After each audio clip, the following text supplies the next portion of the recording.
Happy Monday,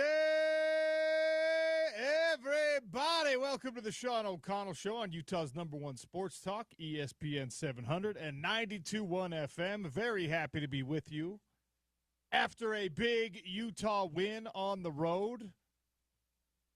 The trip to Morgantown for the fans who made it ended up being absolutely worth it. 48-14, your Utes are victorious and back in the win column.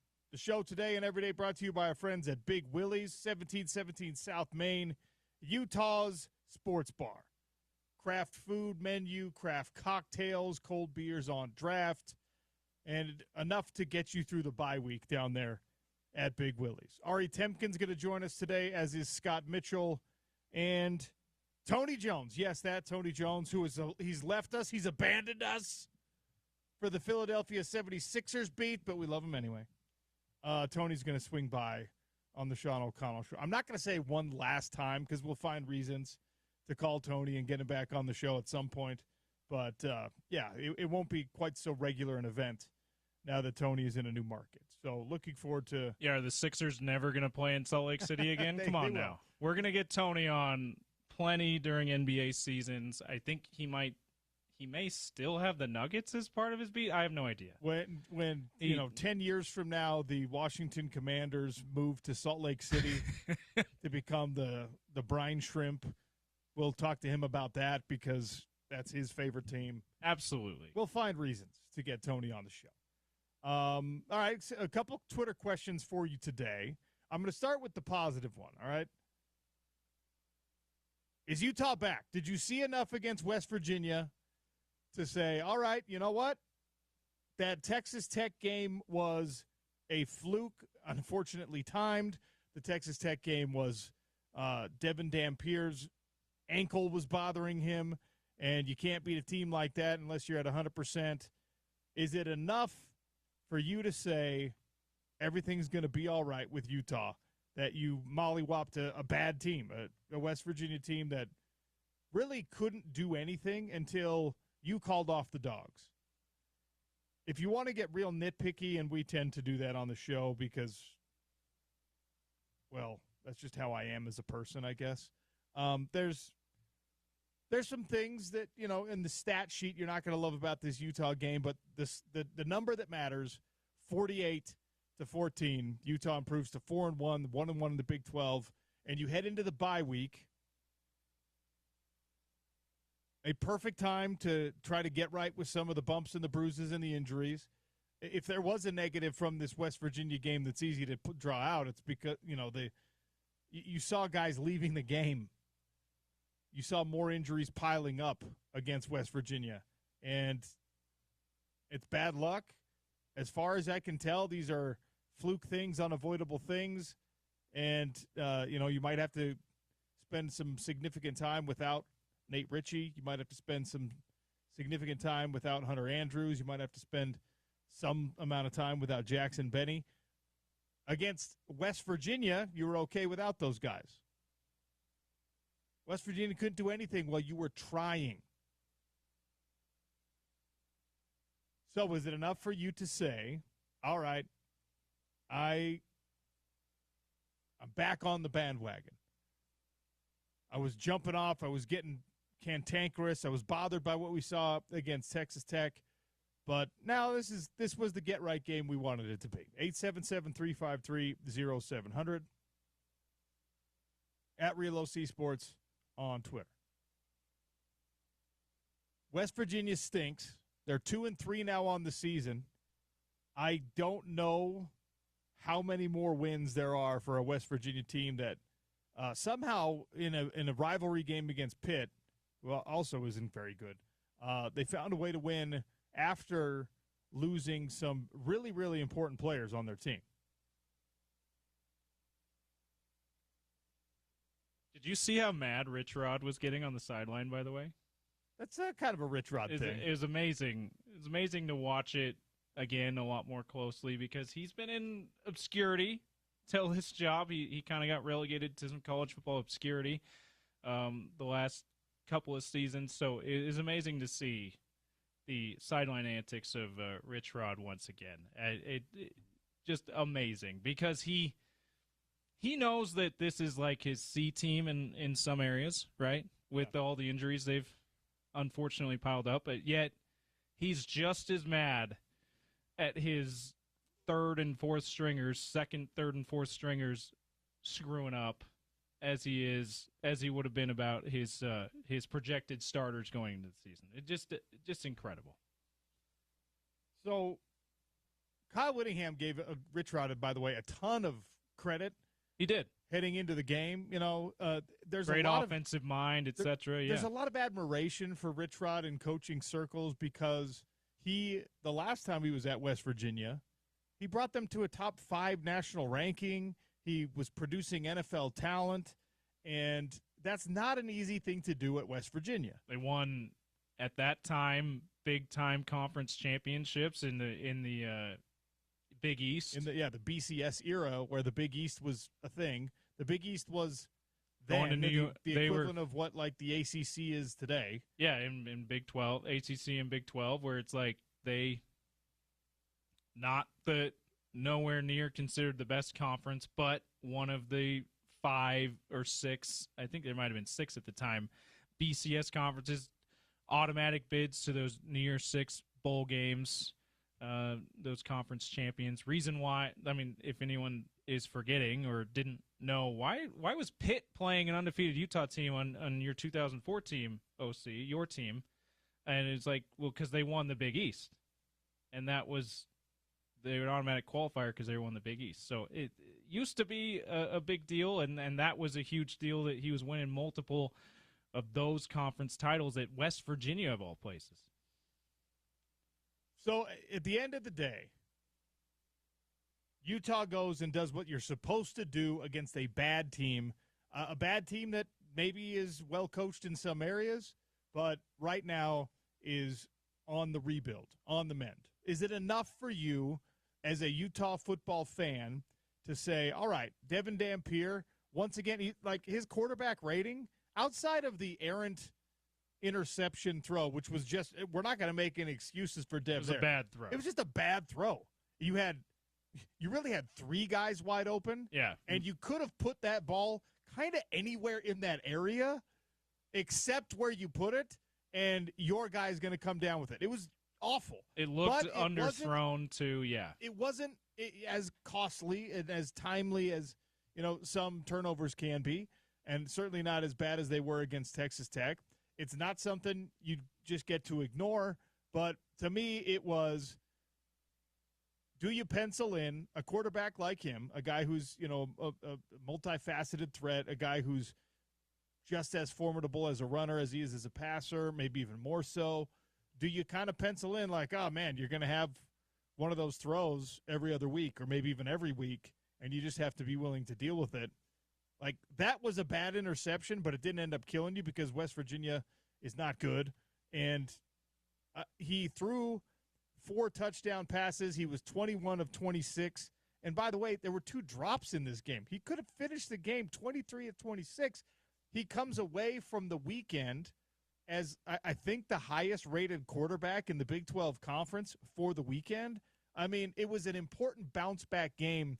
And I had questions about whether or not what we saw against Texas Tech was going to shake his confidence, was going to shake his self-belief or his belief in the offense and whatever else. Because that's a natural, normal thing where you're a guy who's stepping up a level and you've looked great so far on this new level, but then when you get like the real big boy opponent, when it's actually the measuring stick of are you ready for the Big 12 Conference, he didn't play particularly well, and that can shake you, and it didn't shake him. It looked like it shook him during the Texas Tech game, too. Sure. OC. I think that's fair to say, too. He did bounce back, and they got that touchdown in the fourth quarter where he looked like Devin again in that game.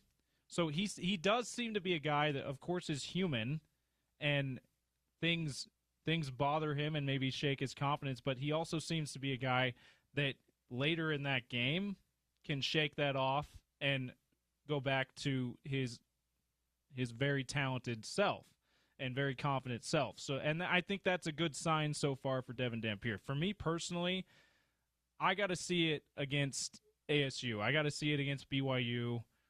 Opponents like that, Baylor later in the season, opponents that are actually really good at your level or above your level, before I'm totally confident that the Texas Tech game wasn't a really bad moment where Utah got exposed, particularly on offense. But that being said, it is a big deal that they curb stomped West Virginia. It's a big deal that they almost put up 50 points on West Virginia, because if they get 30 points and they win by 2 scores, I'd feel much less confident in this team being as good as we thought they would be going into the season, as I do right now, because they showed once again that an opponent that is vastly inferior to them talent-wise has no business being on the field with them, which is not nothing. 9708 says we should give Devin one of those throws every other week, and makes observations that he's clearly not still healthy. The mobility is not all the way there. This is why the bye week, it's a very, very timely thing that you're getting this whole week. I don't know what the practice schedule is going to be. I promise you, people like Devin Dampier, it's treatment, get healthy. Jackson Benny's going to be treatment, get healthy. There is no presser, by the way, today. Obviously, that's why you're hearing me talk at the very beginning of a Monday show. No dishing with Dev either, although you can head to at ESPN 700 Sports Utah on YouTube. Go to ESPN700sports.com. If you missed last week, you want to hear any of the Dishing with Dev again, please check them out, and you will not hear a new one this week, but you'll be able to catch up on past ones this week. So there's a lot of ways, there's a lot of layers to the onion. Are you back on the bandwagon after last week? The first one is, did you jump off the bandwagon after Texas Tech? Because you shouldn't have. Although I understand the urge, because that was a bad performance by the team. Nobody lived up to the billing, as we said. Against West Virginia, you still got a little bit of what we talked about with BYU's football season happening, right? Like the Cougs, they got by against Colorado. They didn't look particularly great in getting by against Colorado. They looked like they were going to lose by a couple of scores after the first quarter against Colorado. At one point, it looked like Colorado was going to take control of that game. Credit to BYU for finding a way to win. But we said this, you're probably going to get a situation where BYU comes, or where Utah goes to LaVell Edwards Stadium, and we still don't know how good BYU is, right? For Utah, you're going to have a better sense, because you had Texas Tech, which didn't show you what you wanted to see, and now after this bye week, you get Arizona State. And I don't think Arizona State is the best team in the Big 12 Conference right now, but they put themselves back in the conversation to be there. They beat TCU, tough game, hard-fought game, back-and-forth game, win that one by a field goal, and they still have – I mean, Jordan Tyson is the best wide receiver. I heard Scott Mitchell talking about this. He might be the top draftable wide receiver in all of college football. He's the best wide receiver in the Big 12 Conference, and he's going to cause you problems. Leavitt is a good enough quarterback, as we saw last year, with his legs and with his arm, to really make it a nightmare day for you if you're not ready defensively to corral quarterback movement, and, of course, you're not doing your best to take away threats like Jordan Tyson, and you're probably going to have to find ways. Like, this is not the game where you say, all right, we're playing press man against that guy. Have fun, Scooby. Have fun, Blake Cotton. Have fun, Smith Snowden. Whoever you decide, that's not one of those games.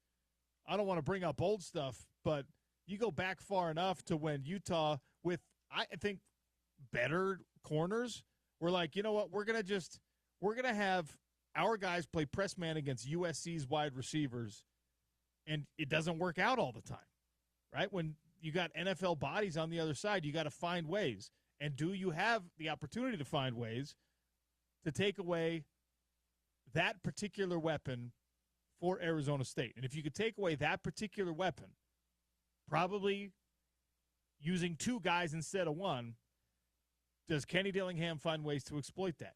You're working on all of it during the bye week, but the bye week comes at exactly the right time, and it comes after you have reestablished a little belief in yourself and amongst your fan base and on the coaching staff, in the building, on campus, everywhere. You needed to wash the taste of Texas Tech out of your mouth, and it would have been, I think, disastrous if the bye week had happened instead of a West Virginia game. If you had gone Texas Tech on Big Noon kickoff, terrible performance, basically across the board, and then you get a bye week to just stew on it, and you got to wait 2 weeks to wash the taste out of your mouth, I think that could have been awful. Well, this West Virginia game, this schedule worked out really nicely for Utah, and the fact that you get Arizona State at home, I think works out very nicely for Utah. It's an 8:15 kick. Rice-Eccles Stadium, I will not doubt you again. You showed up for 10 a.m. kick against Texas Tech, 8:15 against Arizona State. I promise you is going to be a hostile environment at Rice-Eccles. So, as a fan, and you're trying to figure out what this Utah football team is, that's why I'm asking the question. What you saw against West Virginia, was it enough for you to wash out the doubt? 877-353-0700 at Real OC Sports on the old tweet machine. Yeah, you mentioned how it probably would have been bad for Utah to be on bye last week. I mean, I think you can look at last year's the beginning of the losing streak last season was Arizona at home, a terrible showing for Utah in a game that I think all of us thought they were going to win, especially after Isaac Wilson looked as good as he did against then-ranked Oklahoma State Little did we know. Stillwater. Little did we know Oklahoma State was at the beginning of a downward slide. They were awful too. But you follow that up with a terrible showing, only getting 10 points against Arizona the next week. Then there's a bye leading into, guess who? Arizona State on the exact same date a year ago, just a Friday night instead of a Saturday night. So I think we saw last year, at the time you tell yourself, yeah, good time for a bye. Losing before your bye is really good from a coaching perspective because you can really lay in on your guys, lean in on your guys, and tell them, hey, that was not good enough, and you don't have you have more time to really pick them apart and correct things. Then I don't know if they had played, and ASU was obviously awesome last year, but if they had played Houston in between, maybe they would have been better equipped to play a lot better against ASU on the road last year. Maybe. To your point. Although Houston I don't know. ended up beating you Houston last year, ended up too. beating them, and but, by the way, but still. Houston right now, 4-0. Yeah. Houston's although Oregon State is winless at 0-5, and they darn near beat undefeated Houston at Research Stadium. So there's that. So Houston right now, win against Stephen F. Austin, doesn't count. Win against Rice, kind of doesn't count. Win against Colorado, okay. I mean, we don't know, really. And then on the road, they won against Oregon State. Like everyone else, Houston, we'll find out more about them as they take on Texas Tech this week. But Houston won this weekend to improve to 4-0. Cincinnati, I'm bringing these teams up because they were supposed to be the bottom dwellers in the conference. Cincinnati is now 3-1 and 1-0 in the Big 12. They beat Kansas. And there were a lot of people who were saying, all right, Kansas is back. Kansas is a threat again. Kansas, I think, is exactly who Kansas was last year. Cincinnati barely lost to Nebraska to start the year, and then it's Bowling Green, Northwestern State, Kansas. They've got Iowa State this week, so we find out more about them heading into this week. UCF lost to Kansas State. Kansas State looked like they were going to stink it up this year. Now they're back in the win column. Baylor beats Oklahoma State. Oklahoma State might not win another game all season long. Utah smashes West Virginia, and it's really hard. I'm echoing the sentiments that we're seeing here on the text line, 877-353-0700. As good as this win was from 16-24, still hard to figure if this team is good with wins against bad teams. He's echoing my point. Yeah, we're on the same page, 16-24. This is the important part for me, though. The offense did what they should have done against Texas Tech. North-south in the run game, attacking the middle of the field in the passing game. And this is where again, you have to give the coaching staff credit. You have to give Jason Beck credit. You have to give Kyle Whittingham credit because they call out specific things post-game against Texas Tech, very granular, specific things, and say, we need to do better with that. And you can be paying lip service to the players who are concerned, to the boosters who's concerned, to the fan who is concerned. You can be just trying to calm the angst and say those things and not actually mean them. Or, like we saw the case, you can be like, let's actually do it. Let's put it into the game plan. And against Texas Tech, you're not going to get the same results even if you do that. But against West Virginia, you're going to get great results by doing the right things. And they did. The first half was everything looked easy for Utah. 8 for 8 on third downs. Didn't have to punt all game long. Devin Dampier, incredibly efficient. Ryan Davis gets over 100 yards receiving. A Utah wide receiver with over 100 yards. A Utah wide receiver, not a tight end, with over 100 yards receiving is a refreshing and lovely thing to see. You got multiple players involved in the run game with really solid averages. Nakari Rogers was pushing 5 yards a carry. Wayshawn was 7 yards a carry. Daniel Bray, who didn't come into the second half, really looked good when you gave him some touches. Bryce Duke looked good when you gave him some touches. And I know at that point you're up against like an already defeated and deflated West Virginia team. But that was good to see, and a lot of that was because you were getting pushed from an offensive line that I don't think, despite their athleticism, and they are an athletic group, I don't think they're really suited for like these stretch zone concepts. Get out and run, find somebody in space. Like on paper, sure. They don't wear the big knee braces. Caleb Lomu and Spencer Fano are as nimble-footed as you're going to find offensive tackles. Caleb, I don't think, is particularly good at blocking guys open in space. I think he's actually better suited for like mauling guys the way that Tainoa Tongiai is, the way that Jaron Kump is. So understand the personality of your offensive line, know that they're really good pass blockers, and understand that when you want to make them run, you know what, just be better than that guy. Be stronger than that guy. Blow that guy off the ball. Again, West Virginia is not the same as you're going to see against Texas Tech, and it's not the same you're going to see after the bye week against Arizona State. But you better be able to do it against these guys, and you were. 242 yards rushing, 290 yards passing, although 53 of those belong to your backups and Bird Ficklin.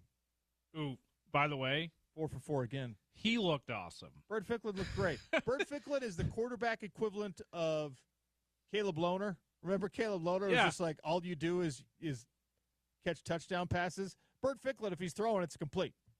And it jumps out of his hand, OC. Like he's got a lively arm. I tell you what, focusing on the present is most important for Utah, but the demise of the recruiting picture because you fell in the rankings and you lost some guys to transfer portal and, you know, like the number one recruit on your board went somewhere else, it's greatly exaggerated. This is a coaching staff who has some really promising guys in the pipeline. And they're finding a way to put those guys on the field now.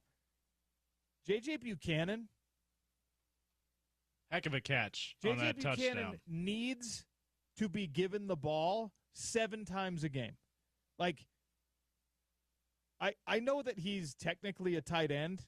J.J. Buchanan is the big body wide receiver that Utah has been craving for years. Contested catch, ball in the air, jump and get it. J.J. Buchanan is that dude. And I think that Devin Dampier knows that about him, which is why he's willing to throw at him when the kid's covered, because he's going to get those balls. There's so much chemistry and trust between Ryan Davis and Devin Dampier that carries over from last season. Dallin Bentley, I got to tell you, Dallin Bentley was a guy that we talked about very sparingly a season ago because there were so many bodies in that tight end room, and we thought all of them were going to be great.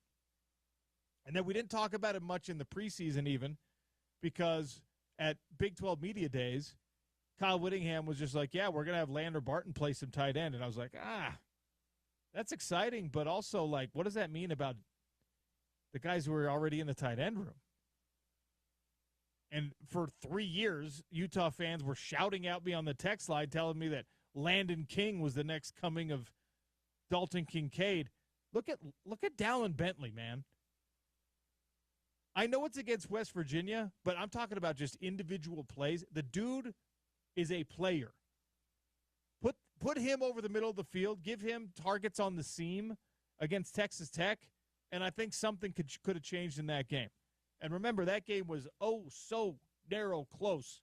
And in fact, in the drive, the scoring drive, the only touchdown drive that Utah was able to mount in that Texas Tech game, who had the biggest play, who had the biggest chunk play of that game, and one of only 3 chunk plays on the day for Utah. What was that, 40-something yard catch of his? Maybe it was Dallin Bentley. Dallin Bentley is an absolute monster. Now, Tobias Merriweather, you need way more from him. But J.J. Buchanan, Ryan Davis, Dallin Bentley, I'm starting to have some faith. Larry Simmons developed the same kind of chemistry you have with Devin Dampier that you have with Bird Ficklin, and let's see what happens here, right? And you've got to be able to do it through the bye week while some guys are resting. You got to stay focused. You got to get better. It's not as easy as it sounds. Improvement during the season, adjustments during the season. But Jason Beck gets credit because he came out and he did the thing that he should have done a week ago and helped set his team up for success. Yes, against a bad squad, but it was also on the road. It's a ponderous road trip. It's not perfect conditions. A little bit of wet in West Virginia, which might have been partially to blame for the Devin Dampier interception. We told you it was going to be a get-right game, and that's exactly what it was. This was the game for Utah to get right.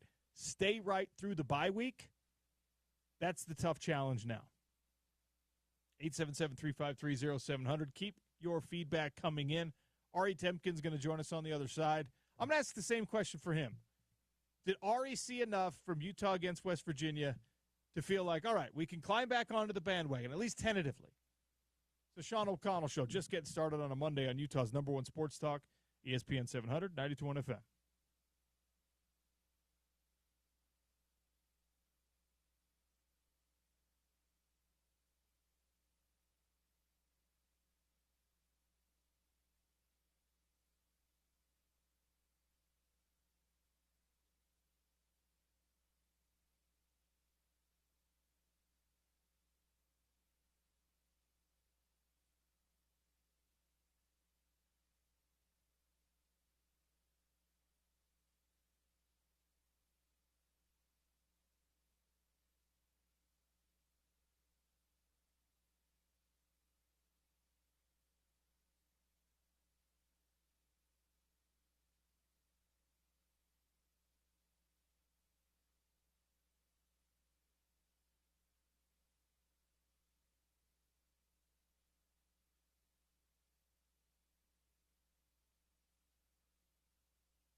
Welcome back to the Sean O'Connell Show on a Monday. 9708 on the text line says, Buchanan is the next Kincaid. He's not as big, but displays the same receiving skills. Yeah, I mean, Dalton Kincaid was listed as a tight end. He played wide receiver he was just a big body wide receiver that occasionally lined up with his hand in the dirt, but not particularly adept in the blocking game compared to what else you had on the roster. It's unfair to throw that comparison on J.J. Buchanan already, but it is something that makes a little bit of sense.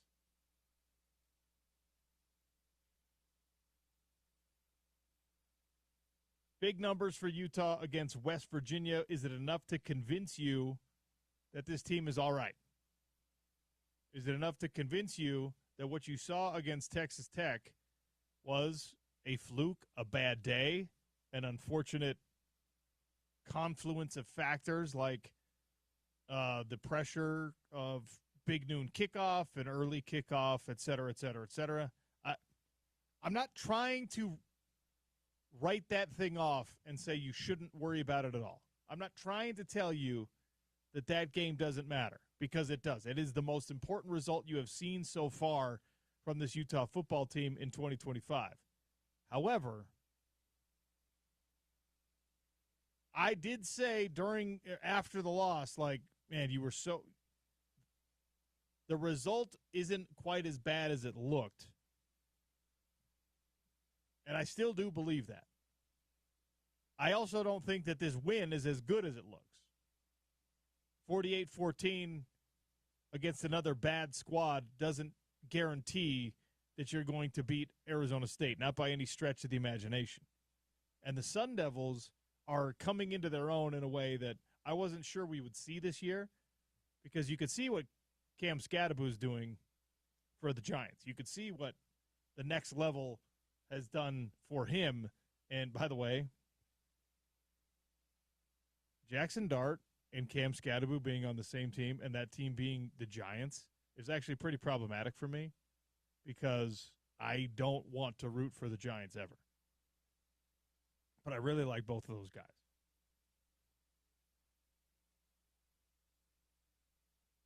$14.85 says, Buchanan is only a freshman. Coach Witt is going to have 30 pounds of muscle on him by the time he's a senior for sure. I don't dispute that. I'm saying I don't know if that's the right thing. I don't know if that's the best thing for him. He's a good wide receiver. Do you really need him to be a tight end? I know he's got the height and the frame, but why not just have him be a 6'4", 6'5", 215-pound wide receiver? Maybe I'm short selling him. Maybe he's a guy who's he's more hard-nosed and physical than I'm giving him credit for. And I don't want to get out over my skis at the moment, but a couple of touchdown catches already this year, and the one against West Virginia, I mean, that's an NFL catch. You're being interfered with. Ball's in the air. You've got a defender right in the breadbasket. He is draped all over you to where the referee throws a flag, and you just don't care. You frame him out. You reach up, kind of like that backward lean, use the wingspan, touchdown catch. That's big time. And it's so desperately needed, not only against West Virginia, but against Texas Tech and against Arizona State and against BYU. There's nothing that we've seen from J.J. Buchanan that makes me think he won't be able to do that against better teams. And by the way, if you're gonna work your way into it, West Virginia is the right team to work your way into it too. On the defensive side, we haven't even touched the defensive side of the ball yet, as Utah smashes the West Virginia Mountaineers. Lander Barton looked like Lander Barton. Now, I don't want to get into a situation where Lander Barton is only looking like we expect him to look against bad competition. Maybe just like last year, it took him some time to start feeling more comfortable. He had a pass breakup, although he did not get any credit for it. Half a sack, led the team in tackles. Well, he and Jonalea Ea, who is another bright spot on this defense right now, tied for the lead in tackles. Jonnu Hall he has emerged as the starting linebacker alongside Lander Barton. We talked about this last week. I thought it was going to be Levani Damuni and Lander Barton, and then Jonnu Hall would be the spot player. In this case, it's Jonnu Hall has taken that role. I have no problem with it at all. I want to see more Levani Damuni, but that's going to be predicated on his health, and that's going to be predicated on the opposing team's not only substitution packages, but their actual formations, because Utah's base defense now is a nickel, and if you need to get three linebackers on the field for Utah, Levani, Jonnu, and Lander playing together is probably the best case scenario, but it just doesn't happen as often as you'd think. Speaking of Lander, OC, how'd you feel about his kind of response to what's been a slower start to the season than we wanted him to have? I thought, at least in the first half, he looked a lot like the Lander that we expected to see and this Utah defense needs. Yeah, no, I just made that point that you don't only want to see it against like inferior competition, because he's one of these guys that he has the physicality, he has the size and the speed that he can be. He should be able to do to Arizona State, Texas Tech, and BYU what he does to West Virginia. That's not necessarily on paper obviously true of everyone. Like there's guys like Nate Ritchie don't have the measurables that Lander Barton does. I mean, guys like Jonnu Hall don't have the measurables that Lander Barton does, although Jonnu's just a different build. There's Jackson Benny, right, is a guy whose speed is up there, but his size is – Lander's got all the tools, all the physical tools, so he should be able to play like that.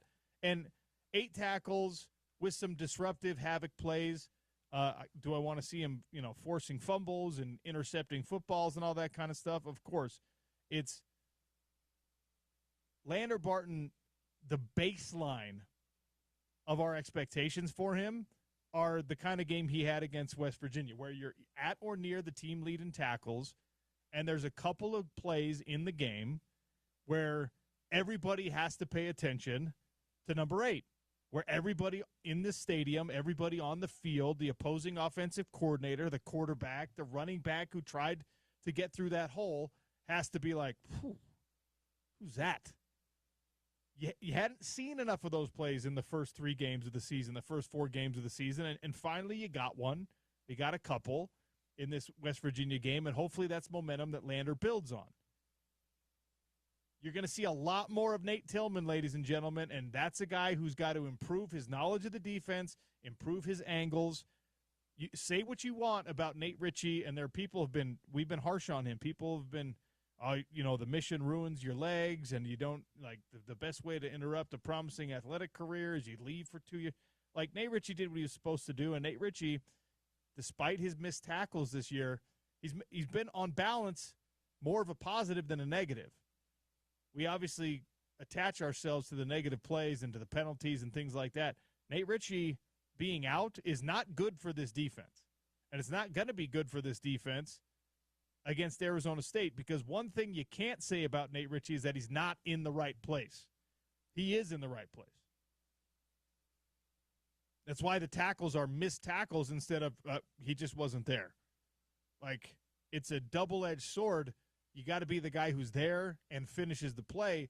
But Nate Tillman, congratulations, sir. It is now your opportunity. Through this bye week, I'll be very, very curious to see if there's any kind of positional manipulation for other guys to get more reps at the safety position. Rabbit Evans and Nate Ritchie being out, that thins that safety room in a way that you should not feel comfortable with heading into a tough stretch on your schedule, especially against Arizona State. BYU the week after that, and we'll spend plenty of time talking BYU. Like, you're going to have to over-index on stopping the run against BYU. That's going to be your biggest problem because they've got two really good running backs. They've got a quarterback who can run the football.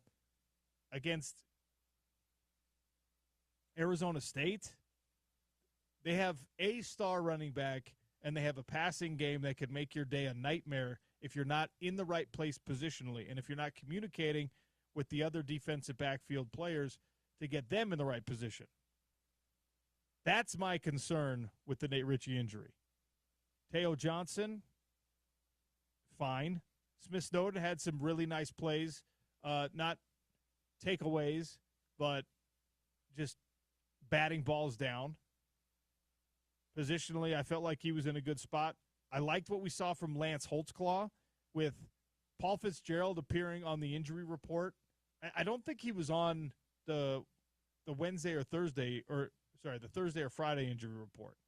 I think that we didn't see Paul Fitzgerald as out until the last one, the official game day one. It was Thursday night. Was it? Okay. Yeah, it was Thursday night. That second injury report. Okay, so he was on the second one. And Vakalahi, I believe, was on the same one. I'm thinking of – anyway, there was two key players that were listed as out.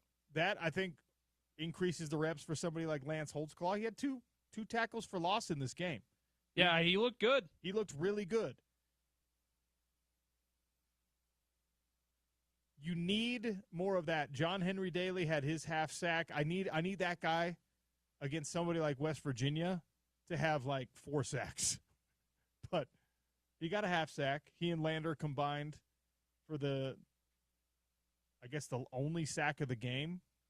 Yeah, I was joking with Bill in the break because he does a read for the best defensive play of the game, and I got to the post game show and I'm like, oh, I didn't clip a defensive play. I had forgotten that they even had that sack, so I had to go back and find a defensive play because the defense didn't play bad. There just wasn't a lot of highlight plays, and that sack, and then the tackle for loss or Lance Holtzclaw had after they had that. I think it was after the 68-yard run that West Virginia had before they had scored a touchdown. Lance Holtzclaw had a big tackle for loss right in the red zone there. But it was a little bit of a strange day on defense that way, where they were obviously dominant. They just weren't any obvious highlight plays. 9708 brings in something that we talked about off air. You need to rearrange things and put Jackson Benny at strong safety. They got to do something because Tillman doesn't look ready. Here's the thing. Everything I've heard and everything we've been told is that Jackson Benny's injury is not serious. But how are you supposed to adjust to a new defensive responsibility in a bye week where you're also trying to get healthy? And then to go out there and execute, if this is even the plan, at a new position against the toughest passing competition that your team is going to face probably to this point in the year, and that includes Texas Tech. We thought Texas Tech was going to be more of a problem in the passing game. What ended up happening was that you knocked out the starting quarterback, then the backup quarterback's dual threat ability ended up being the big problem for you. So I don't hate your idea, 9708. I just don't know if, from a practical sense, you can actually make it happen. All right, we'll take a quick one here. Ari Temkin's going to join us in the Hot Lunch, which is coming next on the Sean O'Connell Show. ESPN 700, 92.1 FM, proud part of Utah's ESPN Radio Network.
Dampier with plenty of time to throw. Looking down the field, has a man open. End zone caught.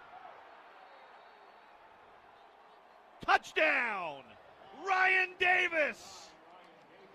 31 yards from Dampier. Came down with it with a defensive back right in front of him for a Utah touchdown.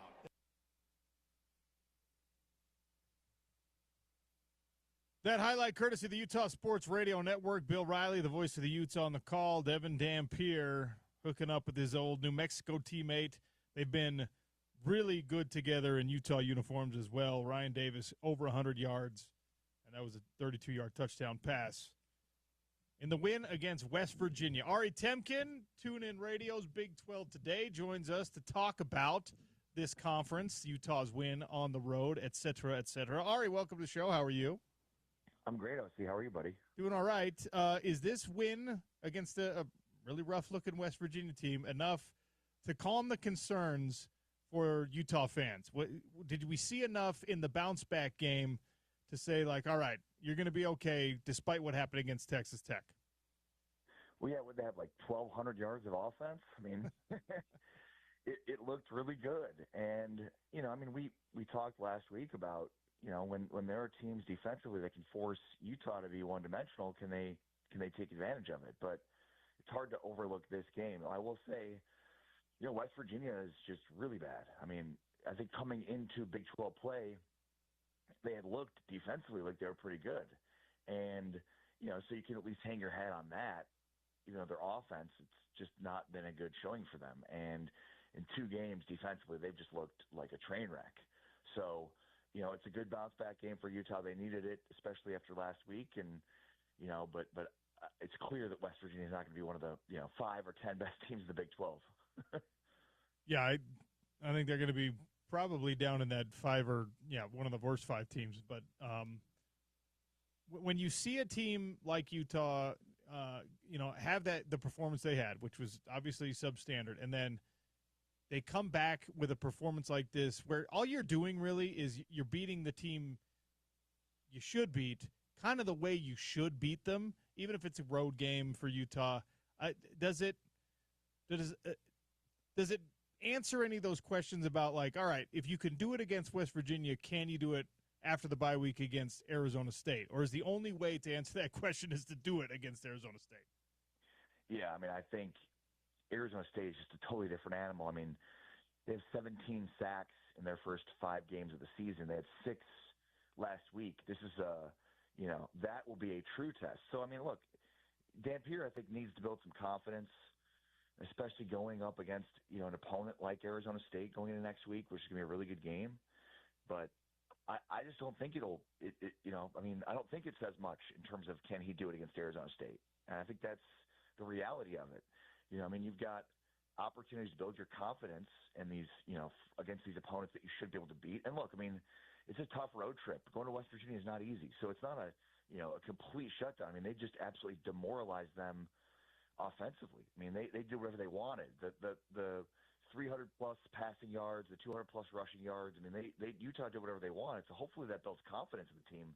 But, yeah, a whole different animal next week in terms of what Arizona State can do to you defensively. And they've looked so much better this year than they did last year. Last year they couldn't get after the quarterback. That was a huge question mark coming into the season.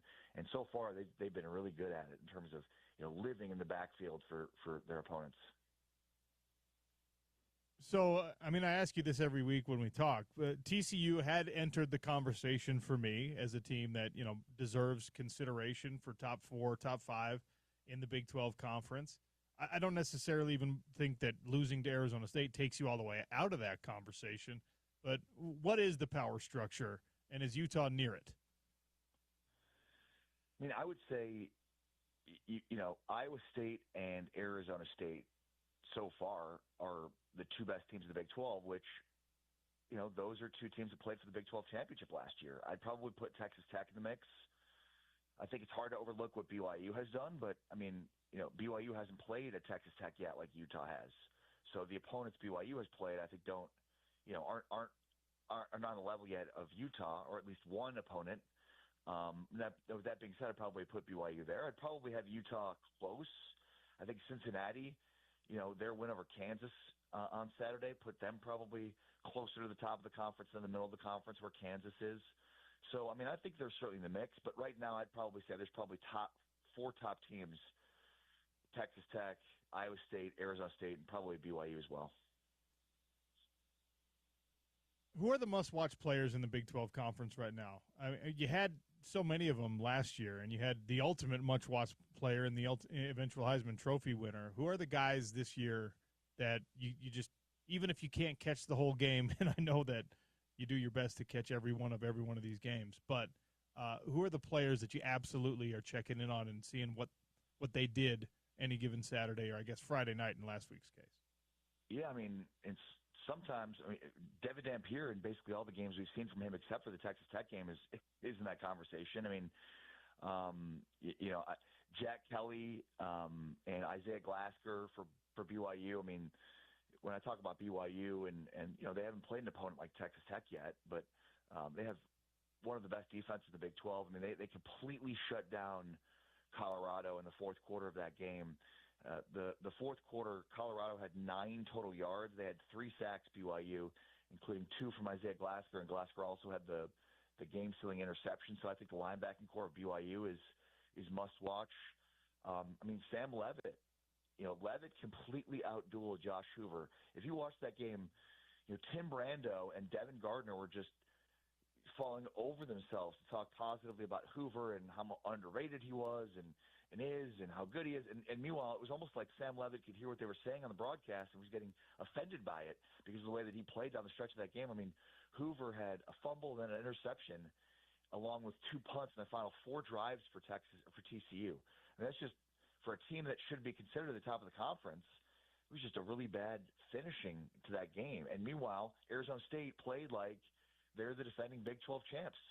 Like, they had the heart of the champion in that game. And so Sam Leavitt, I think for me, and Jordan Tyson, man, he is just a monster in terms of must-watch players in this conference. Another big game for him. He's just a fourth-down machine. Last year, I think Arizona State, especially in short yardage, used Cam Scadaboo a ton.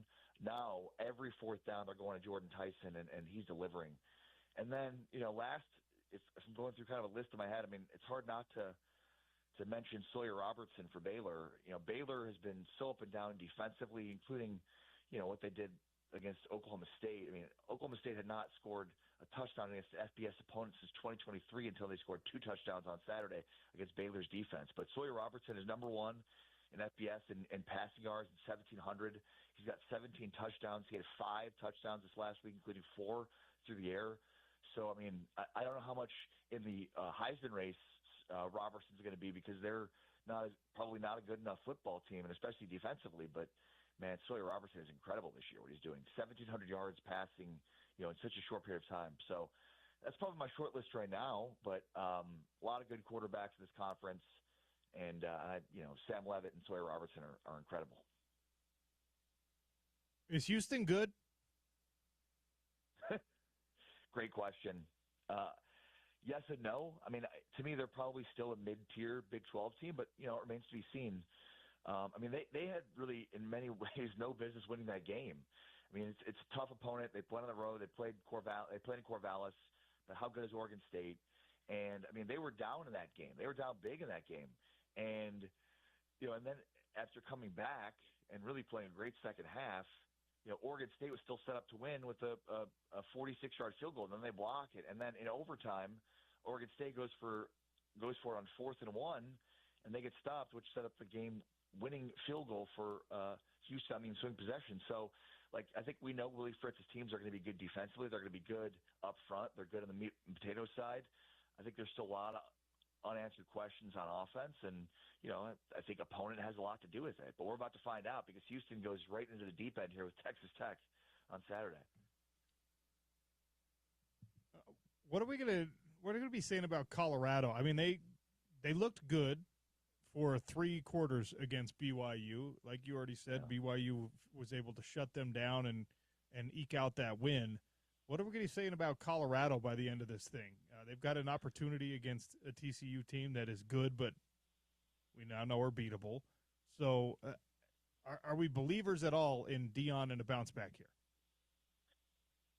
It's a great question. And look, I mean, I think what are the expectations here? I mean, I think from what we saw on Saturday, this could very well be a bowl team. I mean, I think there's a lot to like about them. I mean, Salter probably played his best game and has probably stacked his two best games consecutively. Now, he had a couple of boneheaded plays in that game, especially down the stretch. He had a 22-yard loss on 3rd and 3, and then he throws the interception to Glasgow that basically seals the deal. But despite that, I mean, he was really good in terms of running and passing throughout the game. They also, like Colorado, under Dion has just not been a very good running team, but they ran the ball very effectively in that game. So I think, like, though they didn't win, OC, like, there are a lot of things to take away from that game that looked positively for them. So, I haven't committed the rest of their schedule to memory yet, but it feels like, a 6-win season, like they get to a bowl game, like that would be a tremendously successful season for them.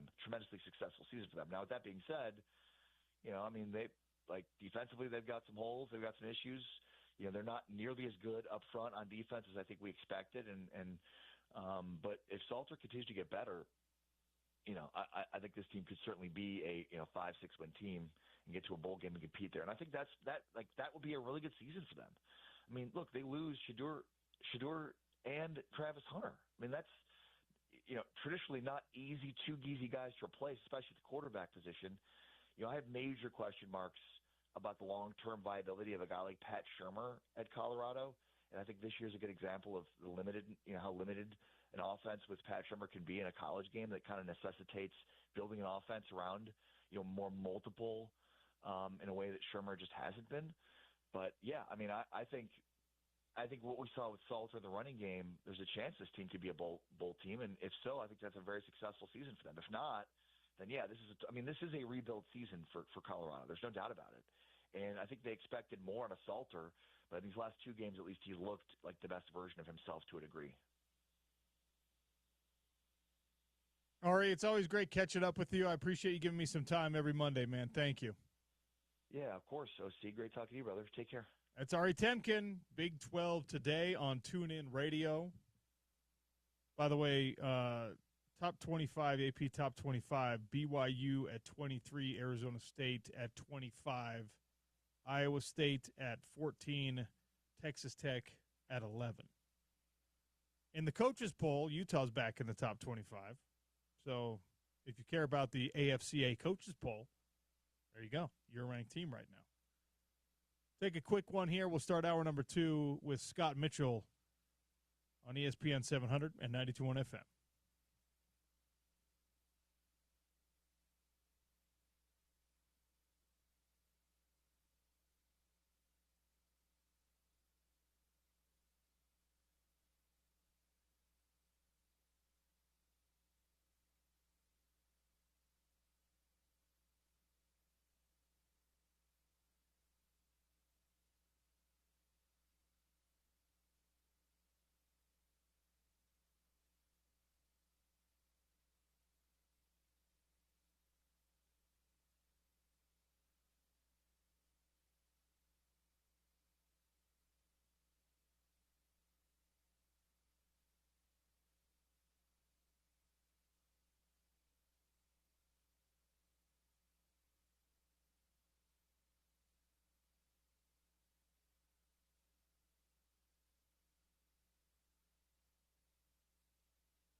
Hour 2 of the Sean O'Connell Show here on a Monday. We welcome in Scott Mitchell, Utah football legend, color analyst, and all of our Utah radio broadcasts right here on ESPN 700 and 92.1 FM.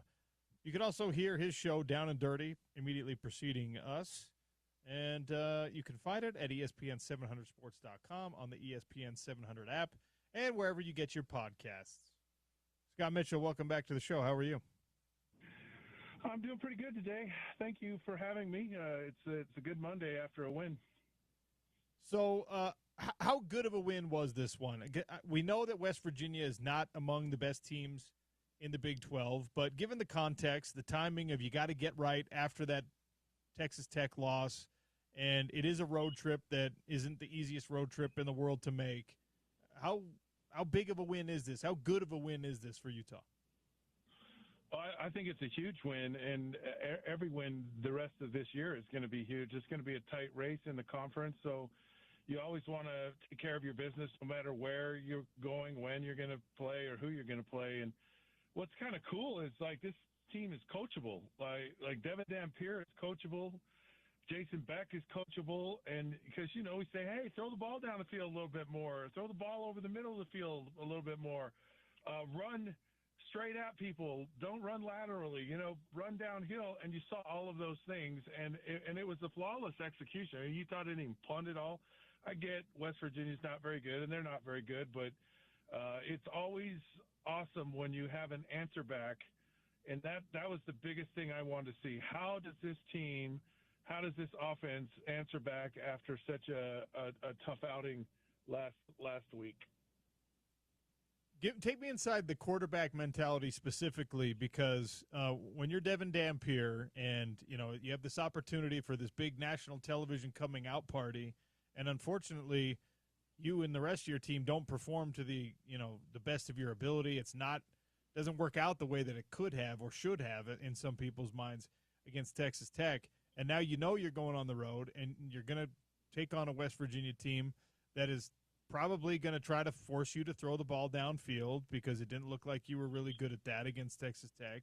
And you're not 100% healthy. You're not as evasive, elusive, fast as you're used to being. I mean, how do you get your own mind around a game like that and perform the way that Devin did, 21 to 26, 237, 4 touchdowns? We'll get to the bad interception here in just a second. I mean, he was 21 to 26 with a couple of drops. So yeah. How do you fix the mind? Well, how you fix it is, you have to move on from it, and you have to forget about it. But you also have to be honest with yourself and just say, hey, look, this is what I'm doing poorly. This is what I've done poorly, and understanding this is what you're going to see. So you either make friends with it, you deal with it, but you got to have those honest conversations. It's not like, oh, yeah, man, I got this. It's like, no, we suck throwing the football against Texas Tech, and we have to do better, and I have to do better. And I think even the coaches had to do better, and that is they called better plays. I mean, there were legitimately called passes down the field, and that was a better thing. But it certainly starts with that honest conversation, and then it's really all about your preparation. For me, when I had a bad game, I brought this up on my show earlier, or you're kind of out of sorts, whatever. You really go back to those fundamentals of your drop, your throwing mechanics, and you really just focus on those foundational basic things that you need to rely on and build from there. And it's really a good way to bounce back, to start over, to really, don't overanalyze things, but just to do the fundamental things right, and things just fall into place. But I'll tell you, the biggest impression, or the most impressive thing to me, though, was Devin Dampier throwing the football, and it was markedly better. It's probably the best. I'm not even going to say probably. It is absolutely the best he's thrown the football all season, and he's shown an ability to throw the football in other than 5 yards into the flat. So there was some nice throws in this game. He had his 100-yard receiver, Ryan Davis, I think. I don't want to keep talking about him as a possession receiver. He's a guy who's got, some quality yards after catch now. I know that his physical profile means that he's going to be kind of put in that category, but I think he's established himself very clearly as the best wideout on this team. Oh, I don't think it's close. And that was another thing that we saw, some deeper intermediate throws to Ryan. And when Devin, he was a little bit erratic in his location early, but as he got dialed into the game, he was really throwing the ball in good locations, which allowed Ryan to very easily get yardage. And some receivers have a knack for it, and some don't. And Ryan Davis is showing an ability to immediately make a positive move, an attacking move once he catches the football upfield, and that's what you love to see. You don't want to see wasted motion. You don't want to see, oh, thank goodness I caught the ball. I jump up in the air and catch the ball in my stomach kind of thing. And his feet are planted on the ground. He catches the ball and boom, he gets upfield. And so, and part of that is, he's been catching a lot of passes. So guys get comfortable doing that kind of stuff when they're seeing the ball a lot. Some of these guys don't see the ball all game. They're just like, just catch it, just don't drop it. And they don't even think about, what happens after you catch the ball. And so that feeling confident, feeling comfortable, you're starting to see that with Ryan. And I love that they were getting the ball to him down the field further. I know it's unfair to do when we're talking about a true freshman, but J.J. Buchanan has showed me enough that I think that he's got an opportunity to be like a really, really great player for this Utah football team. We were having a brief debate earlier about whether or not you pack weight on him and try to make him more of a tight end, or whether you just let him be 215 pounds and be a big body wide receiver. His touchdown catch, despite the pass interference, is exactly the reason I'm overreacting the way that I am. You are better at analyzing these things than I am. But what do you think J.J. Buchanan's future is going to be? Well, for someone who came in and just in fall camp and made a huge impression and has gotten himself on the field, I think that speaks a lot of his talent and his maturity. He's a mismatch, no matter where you put him, and that's a nice thing to have. Hopefully, Utah can continue to utilize that, not just in the red zone. I mean, there's a lot of throwing opportunities, out on the in the regular field, but it's also if you can effectively run the football, tight ends meshing with running the football and play action and throwing the ball over the middle of the field and having a nice target, and Devin gets really comfortable with tight ends. They become your very, very best friend in the world. I think the master at that was certainly Tom Brady, and a very, very close second is certainly Patrick Mahomes, understanding when you create that mismatch. And so JJ's the kind of player that can do that. And if he becomes a guy that they have to kind of account for, then it opens things up for everyone else. So whether he has it or he doesn't, and that's the potential of this, where it's not there yet, but it's certainly something that if they scheme this right, can really create a very potent offense utilizing the tight ends, and I think they can still do that this year.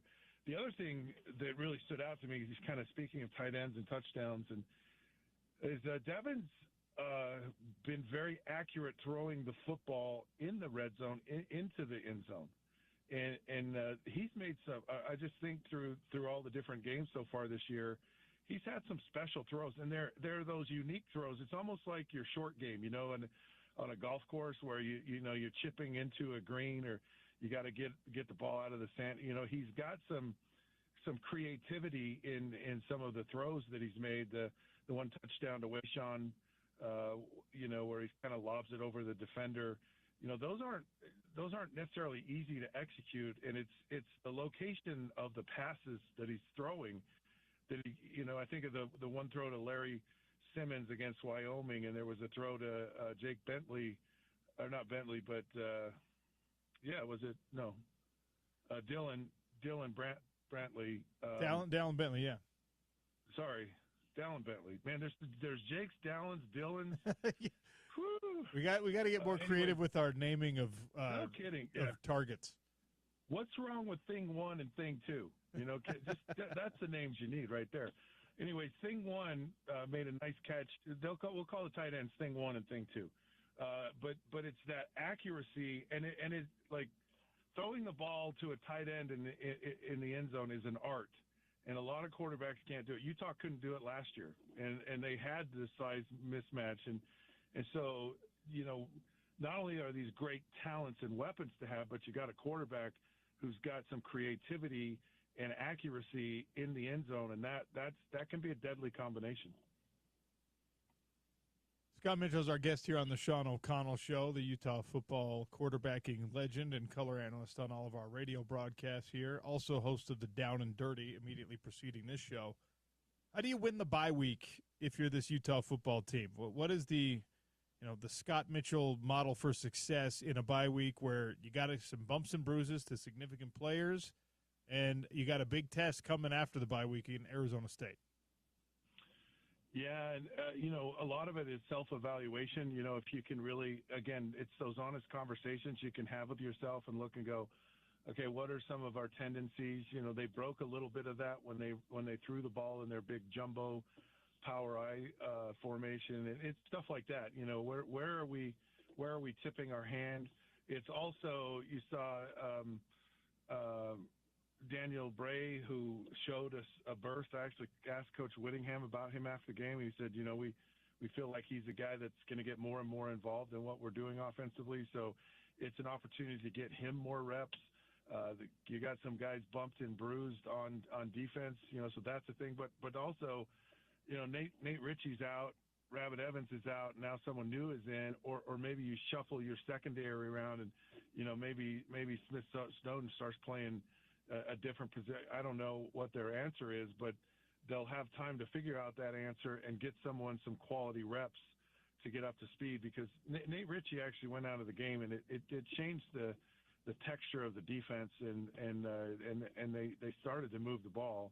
The game was in hand for the most part, but it was when Jackson Benny and Nate went out, and those are two key guys in your secondary. So it really is about shoring that up a little bit, and all that does down the road, it just gives you more depth, because you've been forced to play guys. Now you're playing them, and now they're getting that experience. And then hopefully, I don't know what the status of Nate Ritchie is, but hopefully he comes back in a few weeks. And again, you have another bye week, and you've got this is the meat of the schedule of your season coming up, and you really want to make a push in these next 4 games to get to your next bye. So it's all of those things. It's getting Daniel Bray caught up and hopefully get him more implemented into what you're doing.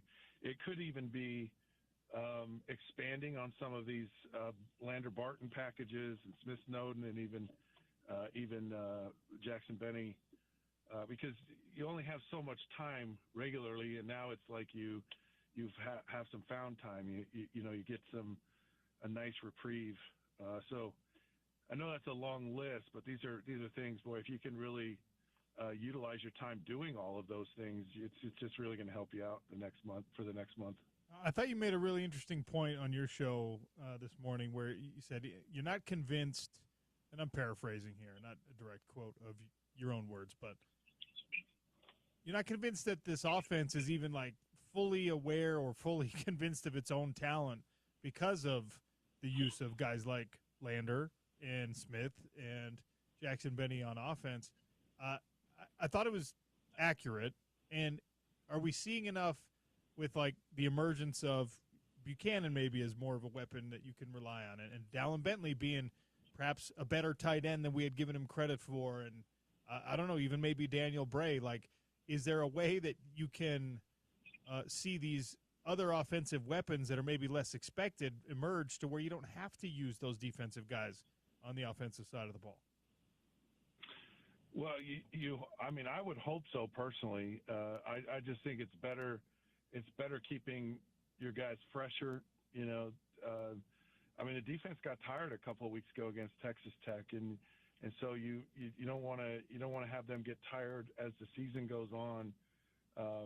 but you also you have to win games, and so you just have to ask yourself: Are you better off with maybe as talented guys like Daniel Bray or J.J. Buchanan who don't have experience, and as opposed to some very talented players who, you have confidence can get the job done, but they're limited because they can't practice and get all the reps they want. So, I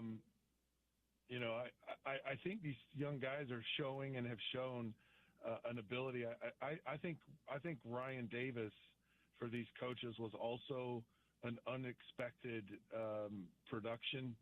I don't think they thought, and I think if they said that, I'd say they're lying. But he just has emerged as that guy for whatever reason, and he has. And so, when you start finding the production, I mean, the real production is in the running game, and that's where Daniel Bray could really help this team out. It's just a different motor.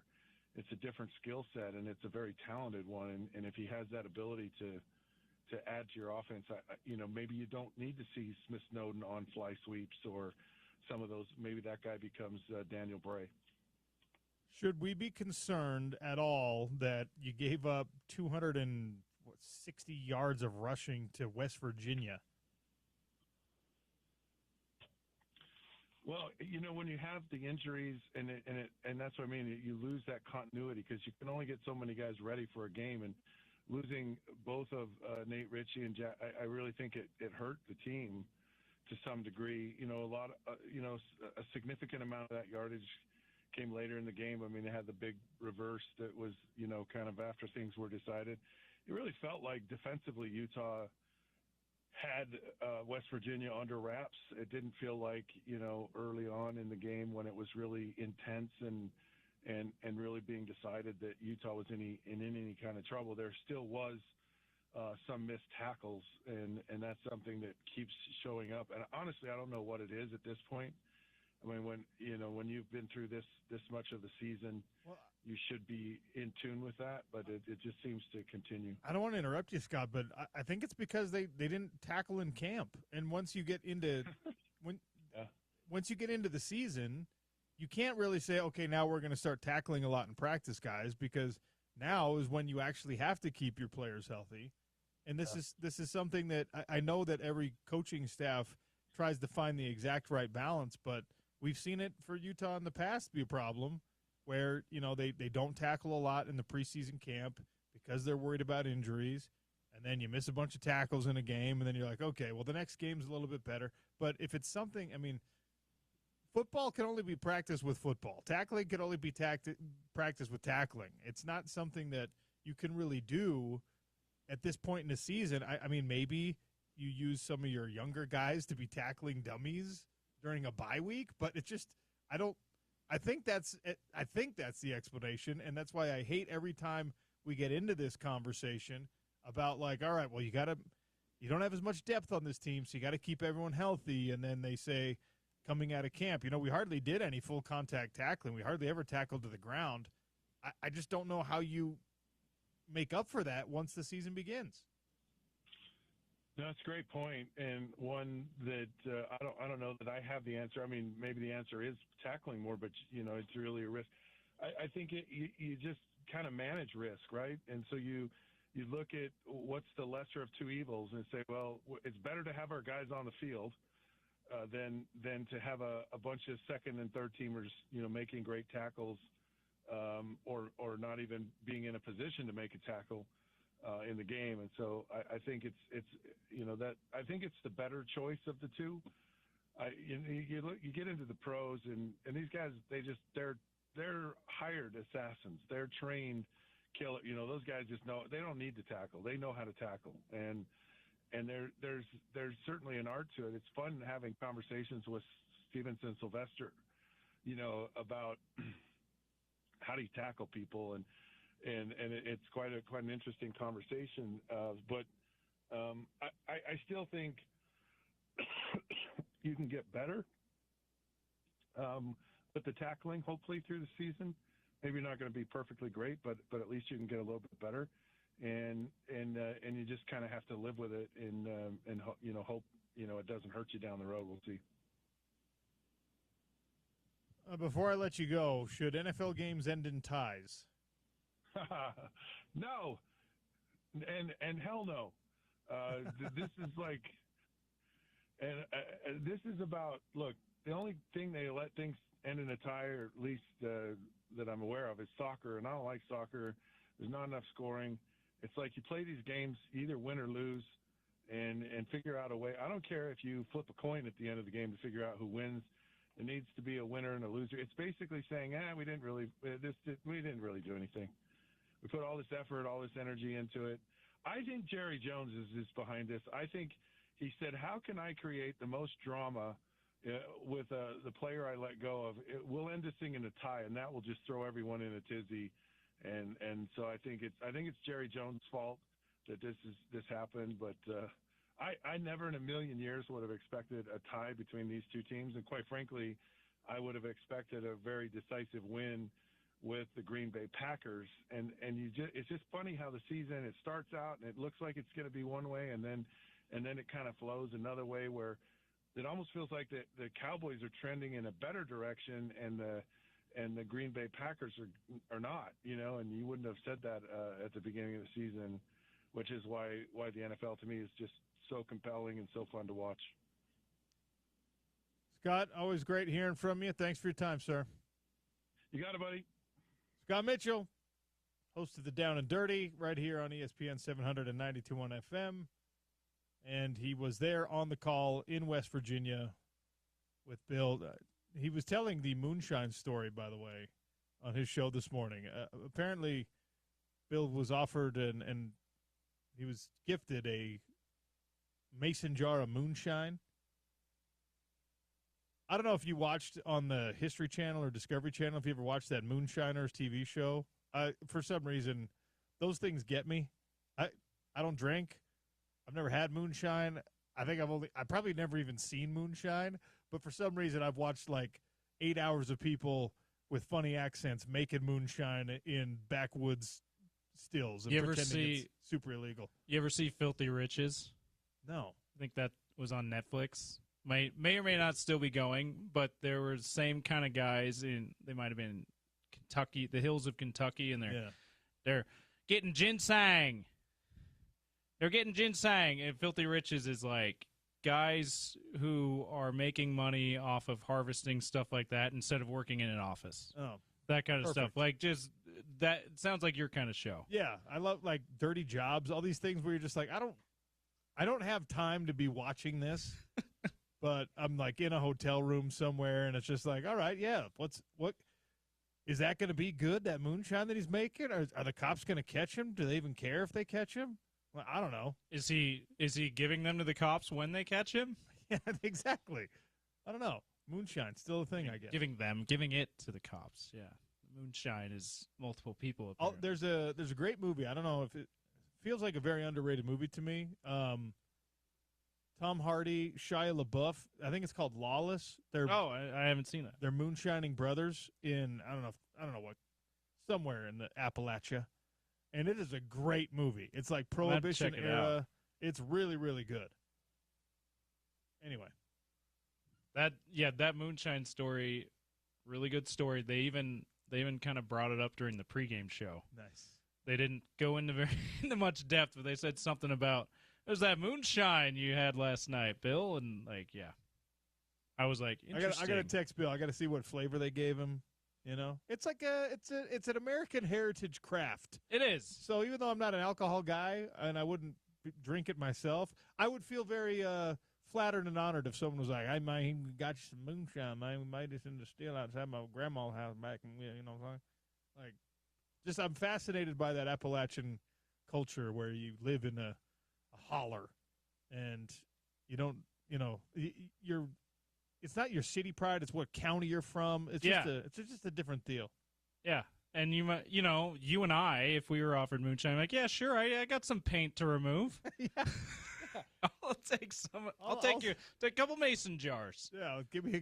I need to strip some adhesive off of the back of my car. Someone put a bumper sticker I didn't want on there. All right, we got to take a break here. Daily Dump is coming next, brought to you by Valley Plumbing on the Sean O'Connell Show, Utah's number one sports talk, ESPN 700 and 92.1 FM.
Second down and goal. TA in motion. Dampier rolls to his right-hand side, throws to the end zone. Caught! Touchdown! Dallin Bentley all by himself in the back of the end zone. Third touchdown pass today for Devin Dampier. And Utah punches it in just before halftime. 48-14 victory, one of Devin Dampier's 4 touchdowns. That one to Dallin Bentley, who is, we knew he was a solid player. He's emerging as a star caliber player for this Utah football team. Really great to see that the patience and the hard work of Dallin Bentley paying off here in the latter portion of his career. He's been a very crowded tight end room that suddenly wasn't so crowded anymore.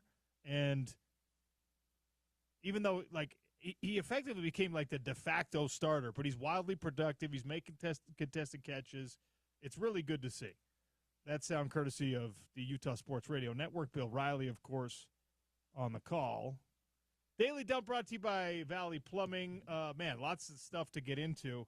James, were you ever in the the hardcore like sports video game world. Did you spend a lot of time playing NBA 2K, NCAA football, Madden, any of that? Yeah, NBA 2K, and before that, NBA Live. Yeah. RIP NBA Live. That was my game. favorite. I even played. Remember 989 Sports? No. They had They had a like baseball and NBA game that I played at one time. Yeah. So yeah, I've been into that. I've not been as into like Madden and NCAA football because frankly those are just way harder to play. So I don't have as much fun with those. So, but EA Sports, EA who had an office here in Salt Lake City. Yeah. EA Sports, huge in the sports video game space. They've done, they did the UFC game, they did Madden, they did NCAA football. UFC game that you're in. I'm in right? UFC 2. Yes, UFC 2 game. Yes. And honestly, James, I think that in a weird roundabout way, I think that the fact that EA maybe had an office here in Utah probably got me into the game. You think so? They're like, hey, the Utah guy, we know that guy. Exactly. I had two UFC wins when they put me in the EA game. I was just, maybe it's because they like my tattoos. I have no idea. But anyway, EA Sports has sold for $55 billion cash money. When I say, James, that EA Sports has sold for $55 million cash, $1 billion, right? With the B. Did I say million? You said million the second time. Yeah, $55 billion cash. You probably now have narrowed it down to the very few people who could buy something for that price for cash. That's like more than 5 times the sale of the Lakers. OC. $55 billion. The Saudi Public Investment Fund. Okay. Has should have known. Has purchased EA Sports. We're gonna have whatever the Saudi soccer league and the Saudi NBA league and Live Golf. We're gonna be seeing a bunch of those games now. You're gonna get a Live Golf video game from EA Sports. Bryson DeChambeau Live Golf. You're gonna get the Tom Brady flag football game because remember Tom Brady revealed he's doing a flag football tournament. That's right. Yeah. Apparently they're paying him like $75 million for Cristiano Ronaldo, isn't he still playing in Saudi? Cristiano Ronaldo right now is making like $200 million a year to play in the Saudi league. Which is probably just terrible. It's terrible. It's probably the only good player in that league. They just had an award ceremony of some kind, and the video of him receiving their Ballon d'Or, right? Their like MVP award. The video went viral because it's him. He's sitting there in like kind of an Oscars type setting, right? It's like he's dressed up in the tux, black tie kind of event, and he doesn't even have his family with him. It's like he just is like punching the clock, and they announced it's just like, oh, the MVP of the Arab League is Cristiano Ronaldo. He doesn't even smile. He's just like, yep.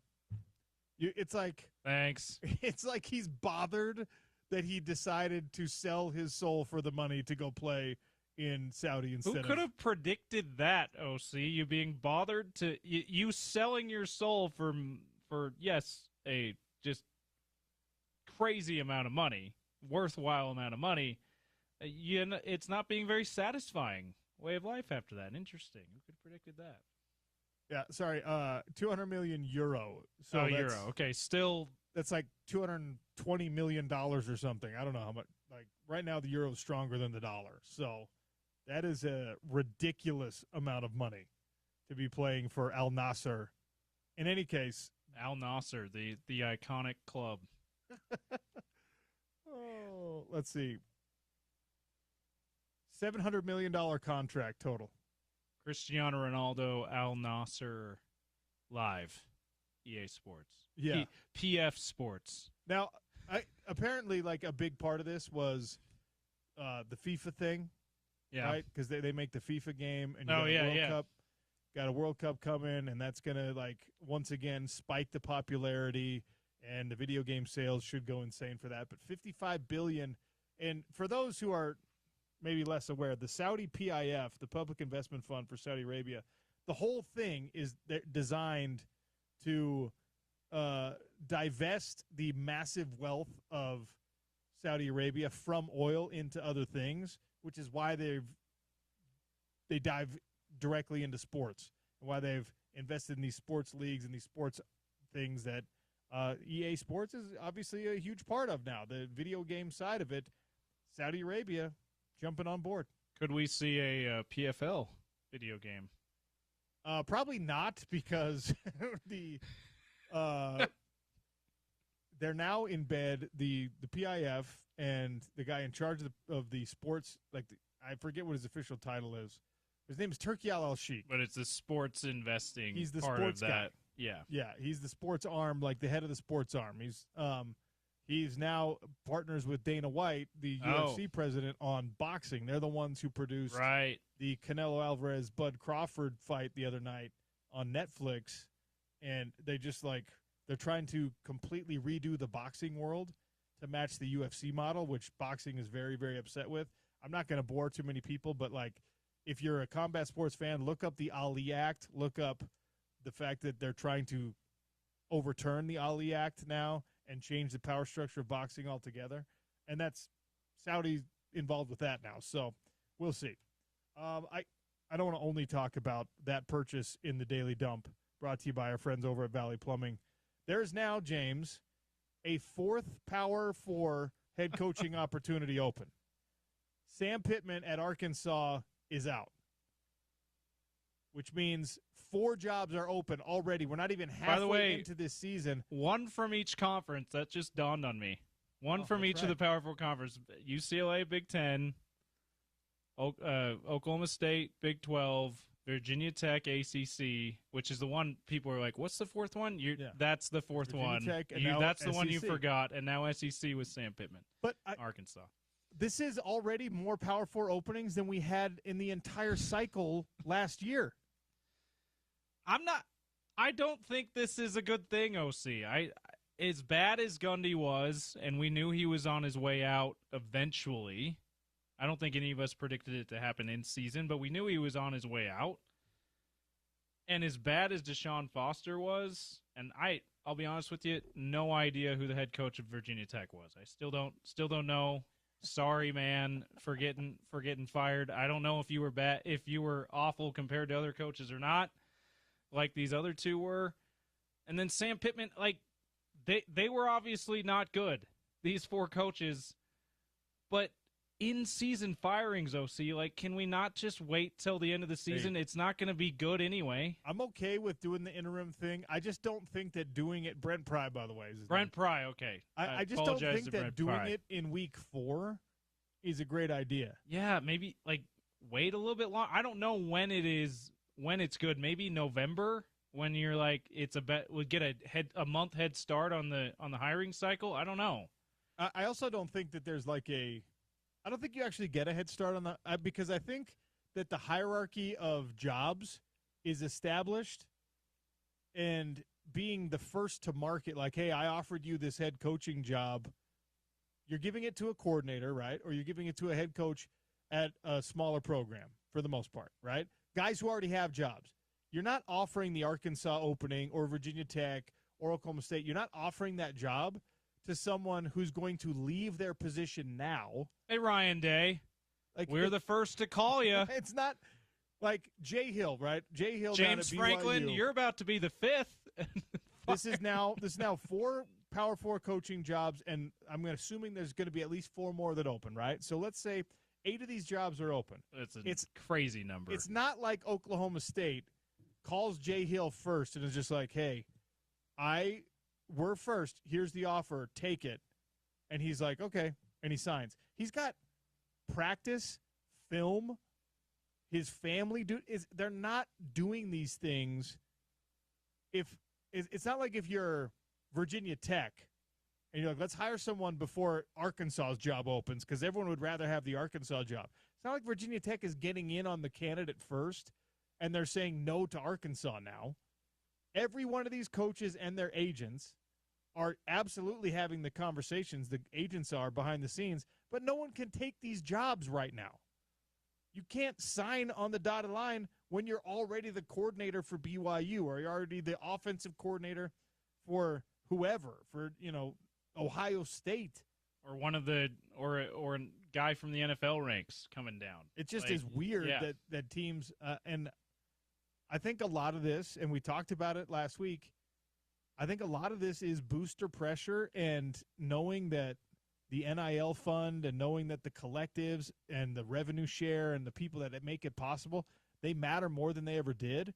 So now when that booster, who used to just be kind of annoying, calls you as an athletic director and it's just like, hey, man, you got to get rid of this guy. I'm going to pull my money.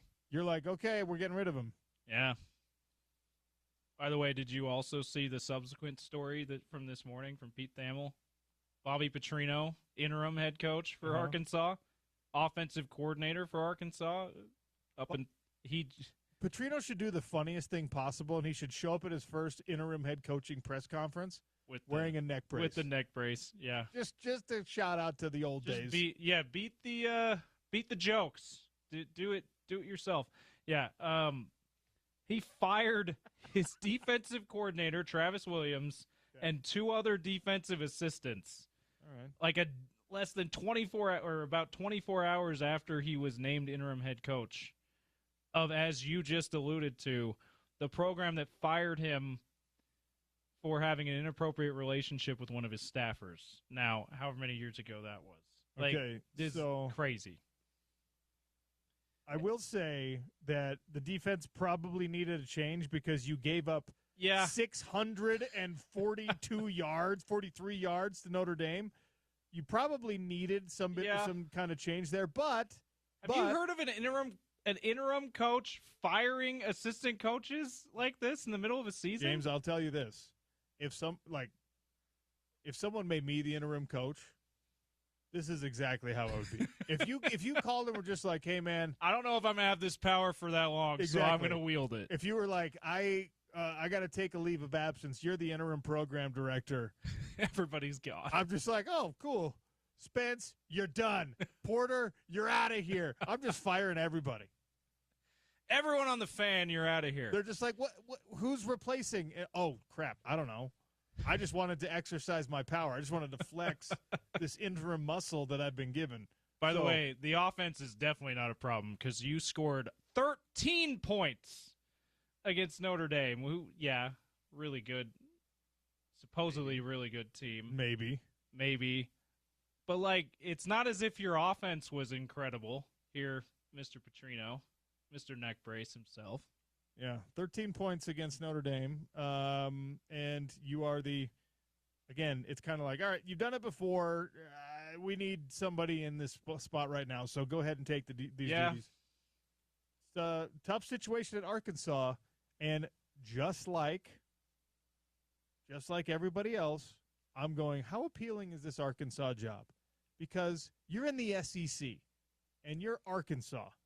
Unless you can get Jerry Jones to be like, yeah, man, here's a blank check, because for whatever reason he wants his alma mater to be, or the Clintons, also big Arkansas fans, could if you could get the former president and the Dallas Cowboys owner to give you blank checks, then maybe, like you said, maybe they can win the SEC year in and year out. But this is, if I'm Arkansas, like, hey, is there any way we could get to the Big 12? We could probably be pretty good in the Big 12. 6754 says it's the recruiting cycle that forces everybody to make these changes early on. If you hire a coach in November, it doesn't give them enough time to lock in a class by December. But that's the point I'm making. Even when you fire these guys now, you're not hiring a new coach until November. Or December. Like, it just doesn't – when is the last time you had I guess with the exception of the interim coach getting the permanent job, which is not going to be the case here, which is very rare actually these days in college football. When is the last time you had someone who was fired in September or October, and then they're just like, also, here's our new head coach, Dan Mullen, who is going to get one of these jobs, right? Arkansas is not announcing Dan Mullen today. Now, Dan Mullen might have an idea that he's going to take the Oklahoma State job, or he's going to take the Arkansas job, or he's going to take the UCLA job. I'm not even going to say Virginia Tech. So maybe his shift in recruitment focus is just like, I'm going to have a spot for you. I want you to play for me. I like you, not UNLV loves you. But you can't recruit to any school other than the school that you're at. Anyway. The Virginia Tech slander inadvertently on this in this segment, though, by the way. Sorry, Porter, big Hokies fan. I want to go to a game in Blacksburg, desperately. Absolutely. At some point in my life, I want to go. Hear they enter Sandman in person? Absolutely. Yes, but also, what is that like when they're a 3-9 team? Yeah. I mean, Are they even allowed? They did get a big win over NC State. Are they even allowed Saturday. to play it? Like, does Metallica call them and say, you can't use this while you suck? I don't know. All right. That's your Daily Dump, brought to you by our friends over at Valley Plumbing. Any of your plumbing needs, they can help take care of you. Also, a reminder, Live Night Events presents the 2025 Granary Live Concert Series, powered by Nightingale College and Murdoch Hyundai, Utah's #1 Hyundai dealer. Outdoor concerts right in the heart of downtown Salt Lake City's Granary District. It's getting a little bit chillier. You're not going to have these outdoor concerts for much longer, so check them out at ESPN700sports.com. All right, we'll double up here. Tony Jones when we come back on the Sean O'Connell Show. Utah's #1 sports talk, ESPN 700 and 92.1 FM.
All right, conversation that we're both looking forward to and not looking forward to. Tony Jones, all of you know at this point, has abandoned us. He's left to take a cool job covering the Philadelphia 76ers and who knows what else, because Tony's always got a bunch of things going on. But he's kind enough to swing by and I guess allow us to bid him a fond farewell. Tony Jones, how are you? Is abandoned the word that we really want to use here? Tony, how dare you? How dare you leave us? The love I have for you guys is like infinite and indelible. I don't feel abandoned. I'm actually really happy for you. It's great to see people from our, little backwoods sports market get opportunities like this. Philadelphia is home of the worst fan base in America, but still a massive sports market. How'd it come together? When did this start being a thing? It actually started being a thing, I want to say 2 years ago. So what's it, 2025? So about 2.5 years ago, the company came to me and said, we need you to cover the Denver Nuggets playoff run because they're really good and we don't have anybody to cover them. I said, sure, no problem. And then they came to me and they said, we need you to unblock every Denver Nuggets fan that you blocked during that Shaquille O'Neal, Nikola Jokic argument that you had 6 months ago. So I ended up unblocking like 400 to 500 Denver Nuggets fans on Twitter. And then, I covered what turned out to be a championship run. And then that summer they came to the bosses came to me and they said, how do you feel about Philadelphia? And I said, I really love Utah. And they said, well, let's see how this works. Why don't you cover, Philly? Why don't you cover Denver and you cover Utah and you cover basically the Mountain West region, and let's see how that works. So the year went by, and then at the end of that year, this was, I believe, 2024, they said, okay, we kind of need you in Philadelphia. That's a really big market. It's like a top 5 market in the country, and we don't have anybody there, and it's a glaring hole for us. And I said, I really love Utah, so give me a year and let's, see how it goes. And this was the previous summer. So that's why you saw me covering last year the Utah Jazz, the Denver Nuggets, and the Philadelphia 76ers. Because they said, okay, let's just see how it works trying to cover all three. So I did all of that. I covered that year. And then at the end of the year, they said, yeah, we really need you in Philadelphia. And I said, I really love Utah. And they said, okay, let's see how the lottery goes. If the Jazz get Cooper Flag, we'll keep you in Utah. Mm-hmm. So the lottery came, and so I was like every Jazz fan during the lottery. I was like, Cooper, Cooper, Cooper. And it didn't happen. And I threw something at my television because I knew that was it. The next day they called, they were like, yeah, you're going to Philly, buddy. And that was it. And I said, yeah, I'll go. And they were like, yeah, here's a contract extension and here's a raise. I was like, okay. There you go. That's how, and that's honestly pretty much, I had some writer's embellishment there, but that's about 90% of how it happened. So we are. So because of the NBA's pernicious and manipulative draft lottery practices, we lost out not only on Cooper but also on Tony Jones. I have grievances to air with Adam Silver and company. I know that you don't. That is pretty true. Like the funny thing was, like I told the Jazz, like I told the front office, I said, if you guys don't get Cooper Flag, I gotta go. I'm leaving.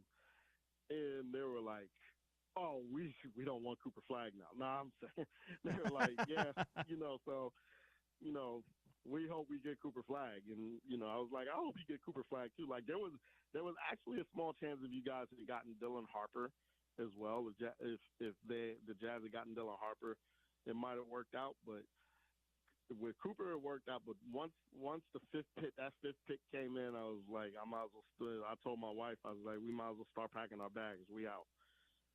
Well, we wish you all the best in Philly, obviously. But let's talk about this upcoming NBA season. Is now, the teams are in camps and everyone's figuring out what the power structure is actually going to look like. We'll start with the Cooper Flag thing because, I somewhat tongue-in-cheek, but also kind of not. I was among those loudest yelling like, "Oh, the corruption," and this was a compensation for trading Luka to the Lakers and blah blah blah. More importantly, is Cooper Flag immediately going to change the stars for a Dallas Mavericks organization? The expectation was he would do that for the Jazz.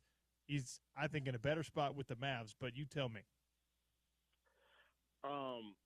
Cooper Flag affects winning an awful lot.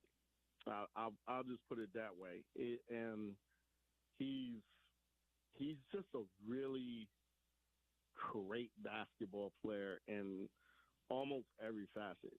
I'll be shocked if he's not a really, really good player in this league. He can defend. He has everything you look for in terms of the versatility of a wing. He can play, 3 or 4 positions on each side of the floor. He's an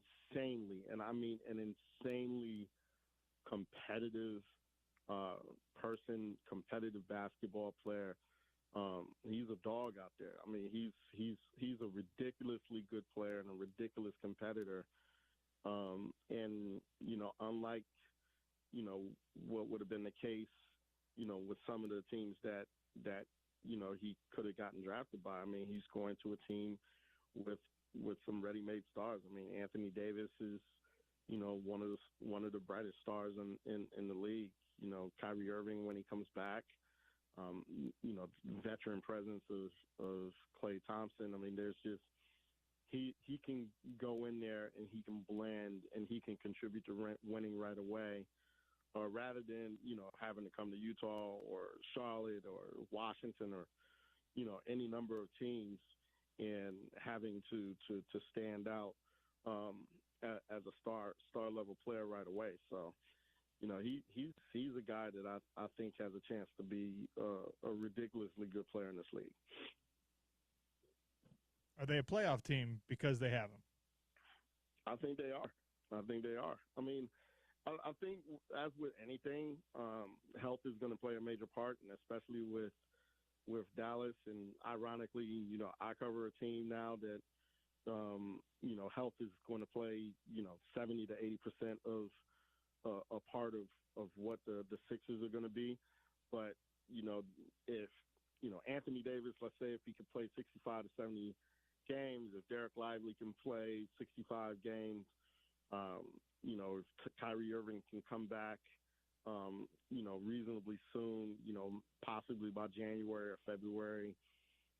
There's a lot of ifs, but, if it all comes together for them now, they're for sure, to me, a playoff team.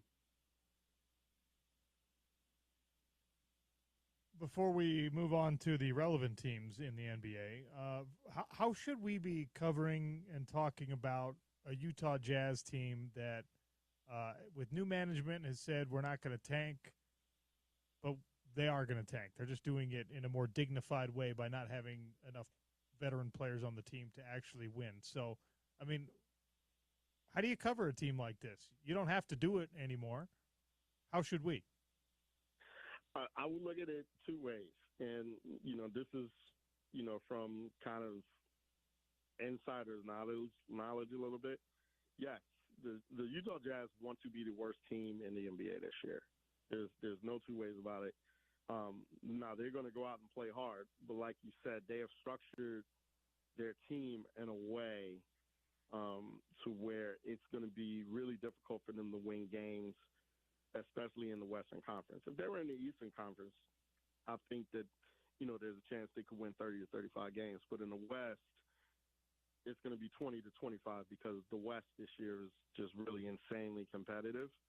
But I think the good news is I think that the focus and the want to win is going to shift at the end of this year. I think that, the Jazz want to the main thing with the Jazz is they owe their pick unprotected. I mean, not unprotected, top 8 protected to the Oklahoma City Thunder. So they can't give that pick away, which is why you are seeing the roster structured in the way that it is. Like they have to keep that pick. And if they keep that pick and they can get into the top 3 and they can draft one of Darren Peterson or AJ DeBansa or Cameron Boozer, then they're going to be in a position to where they can shift their focus, as soon as this coming summer, and shift to trying to win games. So, let's say they get one of those 3. Let's just say, for argument's sake, they come away with the number 2 pick of the draft and they pick AJ DeBansa. So you will have, let's say they keep Walker Kessler, let's say they don't trade with Lauri Markkanen, then all of a sudden you have a team that, if you go out and you get a professional point guard who can run an NBA offense, and you get some veterans who can really contribute to winning, you all of a sudden have a core of AJ DeBansa, a second-year Ace Bailey, you have Walker Kessler, and you have Lauri Markkanen. Let's say you have said point guard, and then, you can start to see the makings of something, and you could start to see the makings of a team that's trying to be competitive. So, I think, if you're a Jazz fan, you just got to look at it like this. This year is going to be painful, for sure. But, if things go right or wrong enough this year, the pain doesn't have to last forever. I will lean into that optimism and appreciate you for sharing it, because it didn't work out last time when you tanked, and I don't know why we would think that it will this time. But I will. Well, the tanking last year was shameless. I mean, you're sitting people all over the place and this and that. Like, they're not going to do that part this year. Like, Lauri Markkanen's not going to sit for 3/4 of the year, while, faking a back injury or something like that. That's not going to happen. So, I think the Jazz, if you gave them truth serum, they will tell you that they want to be the most fun and competitive 20-win team in NBA history, and then go out and I'll tell you like this. I know the BYU fans and a lot of people love AJ DeBansa. The best player in this draft is Darren Peterson. He's the closest thing that I have seen to a young Kobe Bryant, and I think that that's the guy that if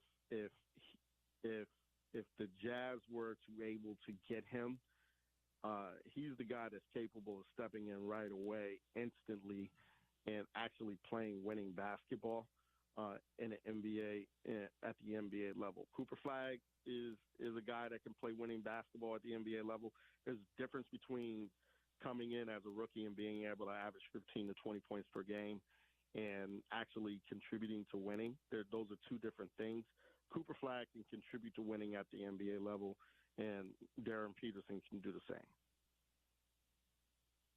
How much does it matter if – okay, so AJ DeBansa, what we know of him so far is that he seems to like Utah. He seems to like the state of Utah just fine. He seems to be willing to extend his relationship with the state despite any possibility of going anywhere he wanted to by committing to BYU. And obviously BYU and this Utah Jazz organization are they're tied together now, I think semi-permanently. Now, if there's a significant gap between Peterson or Boozer or whoever and DeBansa, I think that you got to go with the guy who's obviously on paper a lot better. But how much should a team like the Utah Jazz care about, well, this guy, we know him, we have a relationship with him, he has a relationship with this state, We think that, he's almost as good or just as good in the right circumstance.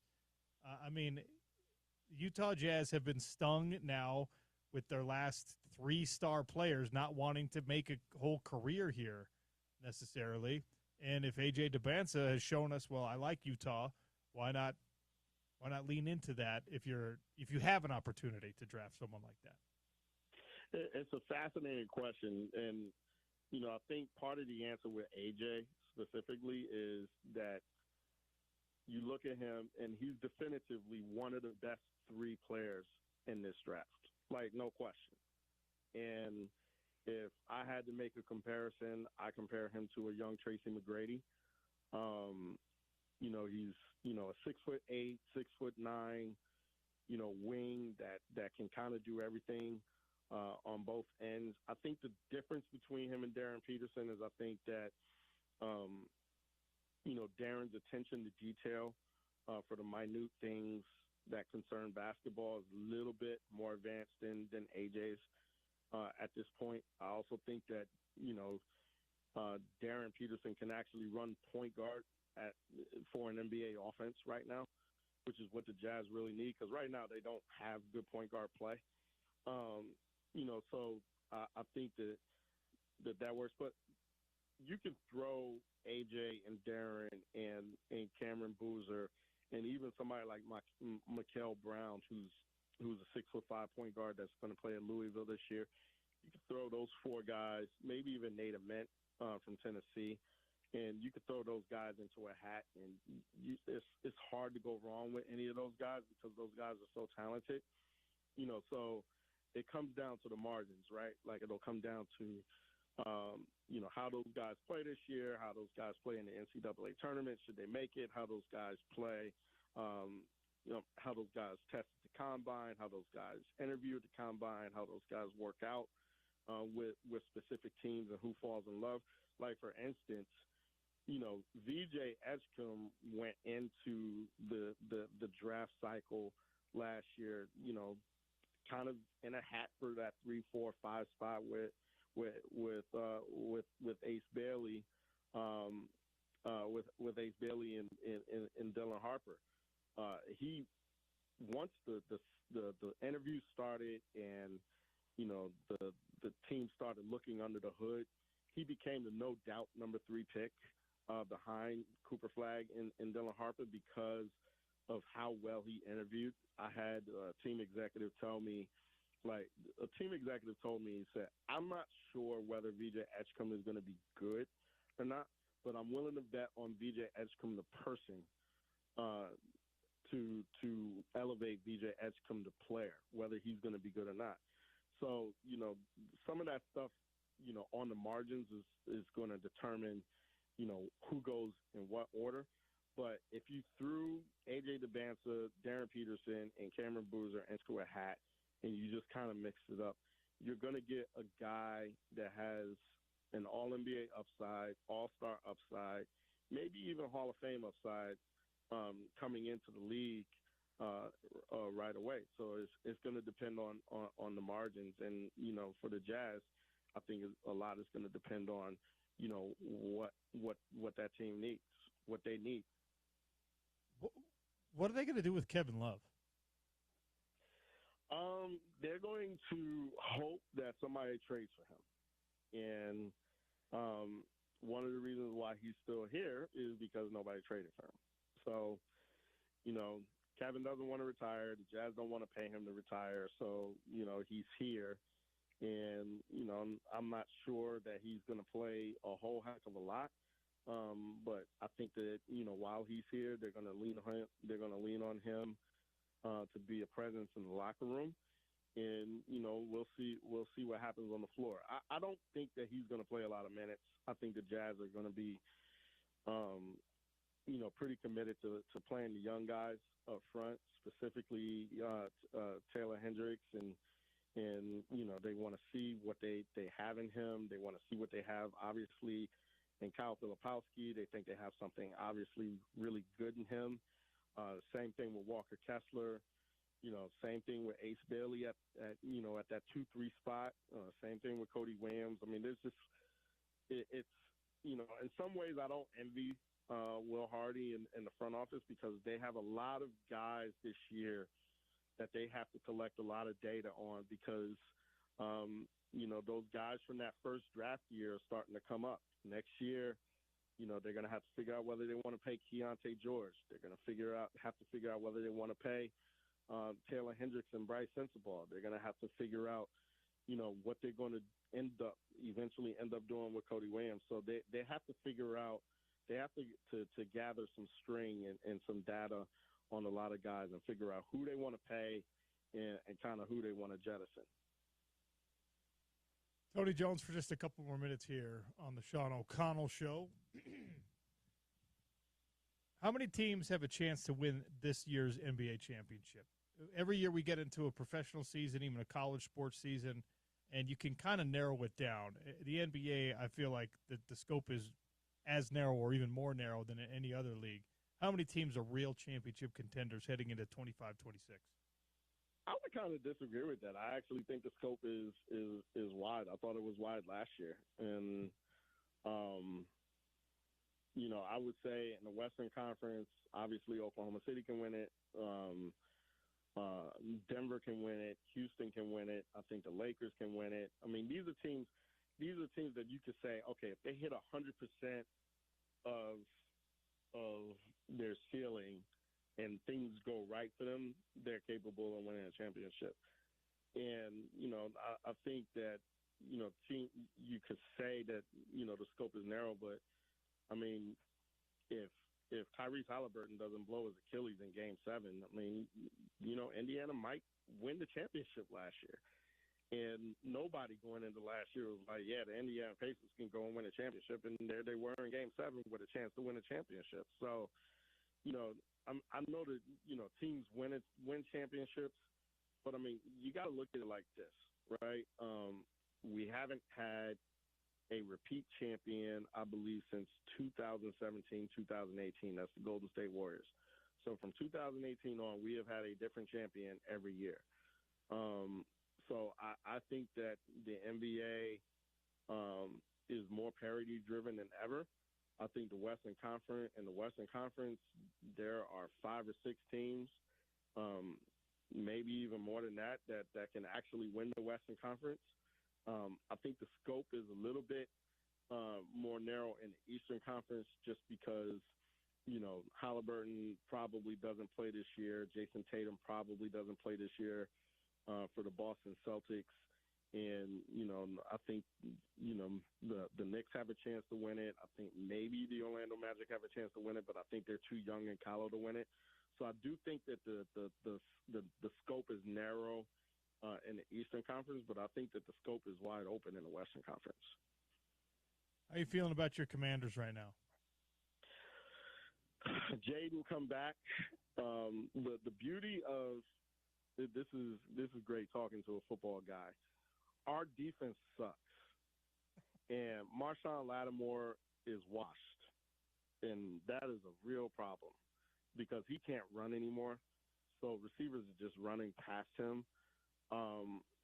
But Jaden Daniels, you'll appreciate this because you know that a good quarterback can make a defense look better because a good quarterback like Jaden Daniels keeps your offense on the field, and he keeps your defense fresh, and your defense eventually starts to look kind of better than it is. That's what we talk about when we talk about complementary football.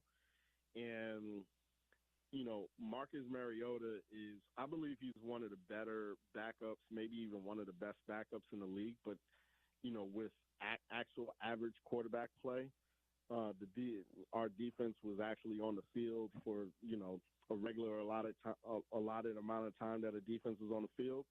And when that happened, we just got ran, Bijan and Drake London was killing us, and Michael Penix was killing us. This was a team that got shut out by the Carolina Panthers the last week, and they looked like prime time Brady New England Patriots against us offensively yesterday.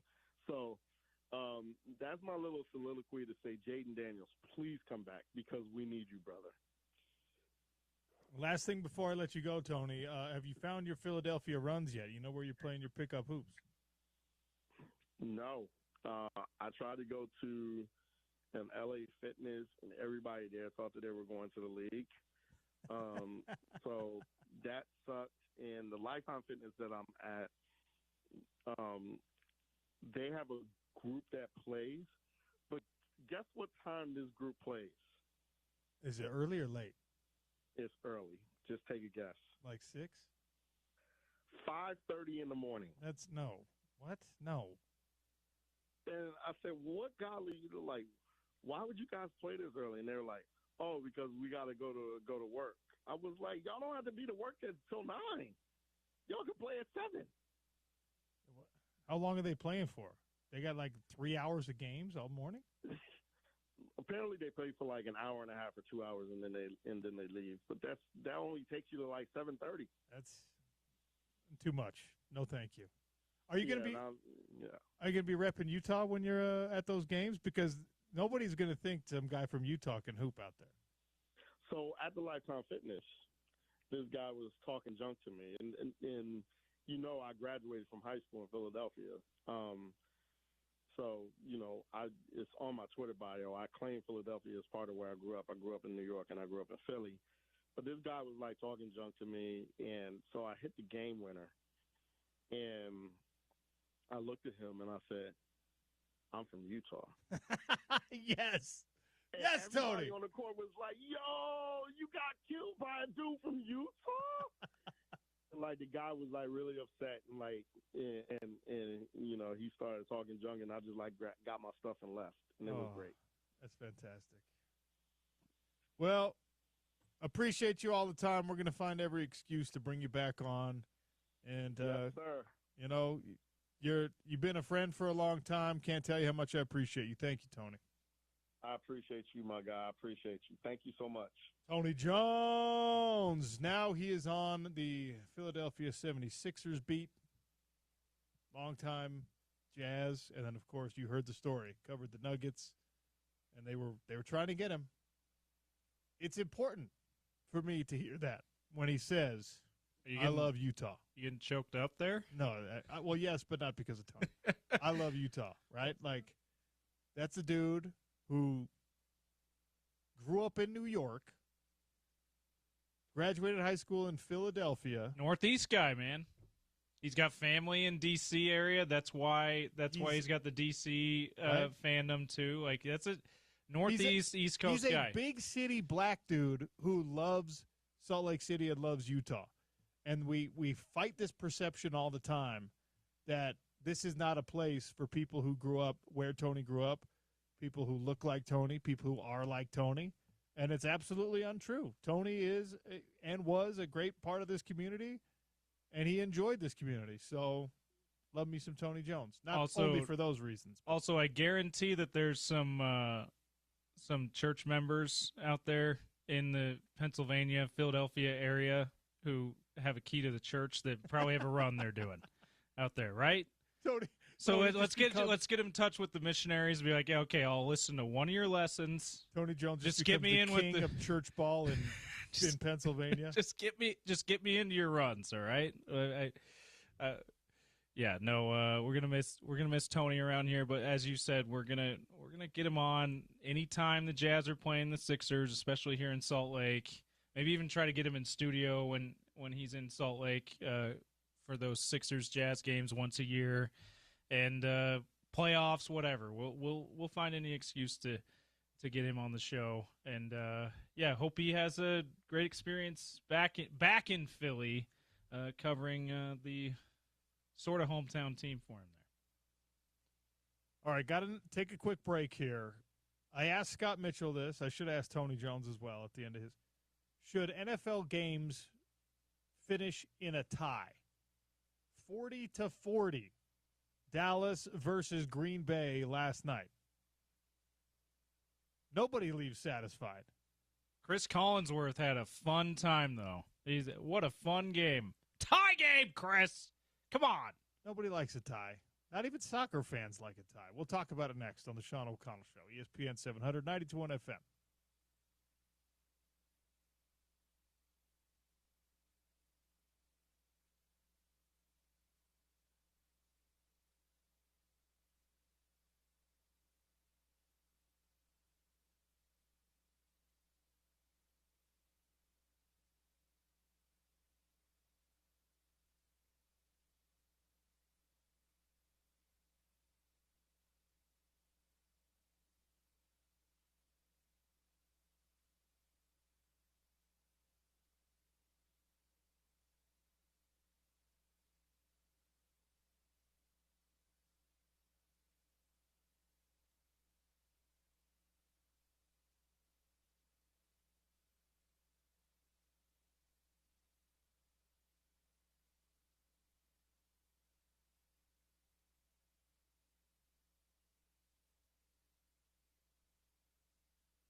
Dampier brings Bentley in motion. He's going to run to that right-hand side. Devin's got the 5, cuts it inside to the goal line. Into the end zone he goes. That's a touchdown.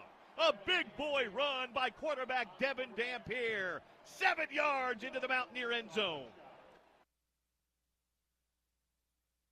Devin Dampier touchdown run from Saturday's win against West Virginia. Utah Sports Radio Network gives us the sound. Bill Riley on the call once again. Opportunity for you, our ESPN 700 listeners, to win $5,000 cash from Orem Toyota. October 3rd, BYU, West Virginia. Find the Orem Toyota vehicle by the ESPN 700 van. Scan the QR code, enter, and win. Orem Toyota, you lead the way. Should professional sports end in a tie? No! Soccer, I don't care. It's part of your culture in soccer. They do it. They love it, right? In the NFL, games should not end in a tie.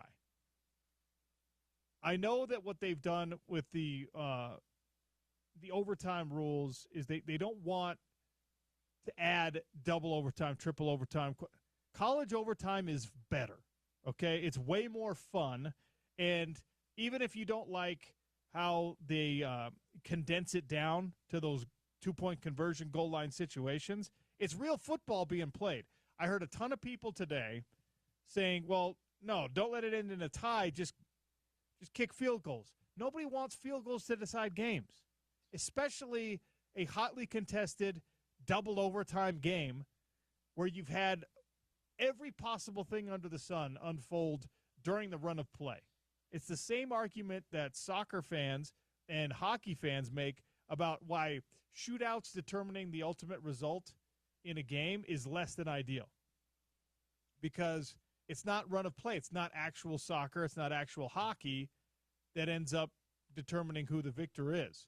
Well, if you just run an entire, 5-minute quarters, 5-minute overtime period, you've already said, well, the game could have ended, but we want to make sure everyone gets their participation trophy. We want to make sure everyone gets a chance to score, right?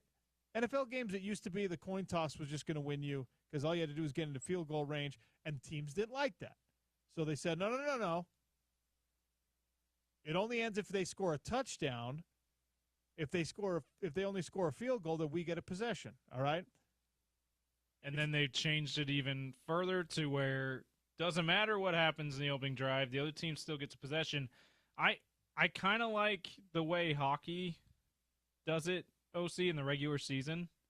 You've noticed it's like they do 3-on-3, kind of a different version of hockey in the regular season just to get it so that the game ends sooner, right? The only complaint I have with that is that hockey overtime, you have to take a damn 20-minute intermission. Yeah, see, that's a problem. But I do like kind of the baseball thinks that they've come up with something like that by putting the runner on second base in the regular season. That's awful, though. Like 3v3 on hockey is still close to real hockey, right? Because there are situations, very rare situations, but there are situations in hockey where you can be playing 3-on-3. Yeah, and or positive numbers on a breakaway, that sort of thing. So it still looks like real hockey. The guy on second base, that's not real baseball to start. And I don't think that I think that they should probably go back to sudden death overtime in the regular season in football, and just because you got to have in the postseason, it doesn't matter how long the games go, right? Just go till someone won the game. But in the regular season, they got to end quickly. Give them an overtime, but it's got to end fairly quickly, and then just don't have a clock. Like, what is this? They've had ties forever in the NFL, even back when it was sudden death like that, OC. And for some reason, they had a clock, even though it was sudden death, and they said, okay, after that 15 minutes for a long time, I think, a full quarter, right? Oh, after that, okay, the game's got to end. Why don't you just, if it's sudden death, why do you need a clock? Just have someone score and win the game. The thing that, I really do prefer the college rules. The college rules are the best, yeah. If you want to avoid, Because what the NFL wants to do is they want to avoid big collisions, right? Take away the overtime kickoff. You've already tried to eliminate the kickoff for the most part. Yeah. Take away the overtime kickoff. Get the ball at the 25. Don't even do the 25. Just say, all right, 2-point conversion. Okay, 2-point, like now what the college rules are from third overtime on. Triple overtime on. You just say, just run the play, and then trot your defense out. They're going to run a play. If anything, it's more best on best than you can get in any other overtime scenario. Certainly your best play. You're going to say, all right, we're going to run our best play. Okay, yeah. Cool. And look, people will counterpoint and say, well, then you're just going to get a bunch of tush pushes back and forth. Learn how to stop the play, first of all, if you don't like it. What a great opportunity to finally learn how to stop the tush push. And guess what? It's just at that edge of where that's guaranteed yardage for the tush push anyway. Yeah. So you're probably not going to get as much of that as you think.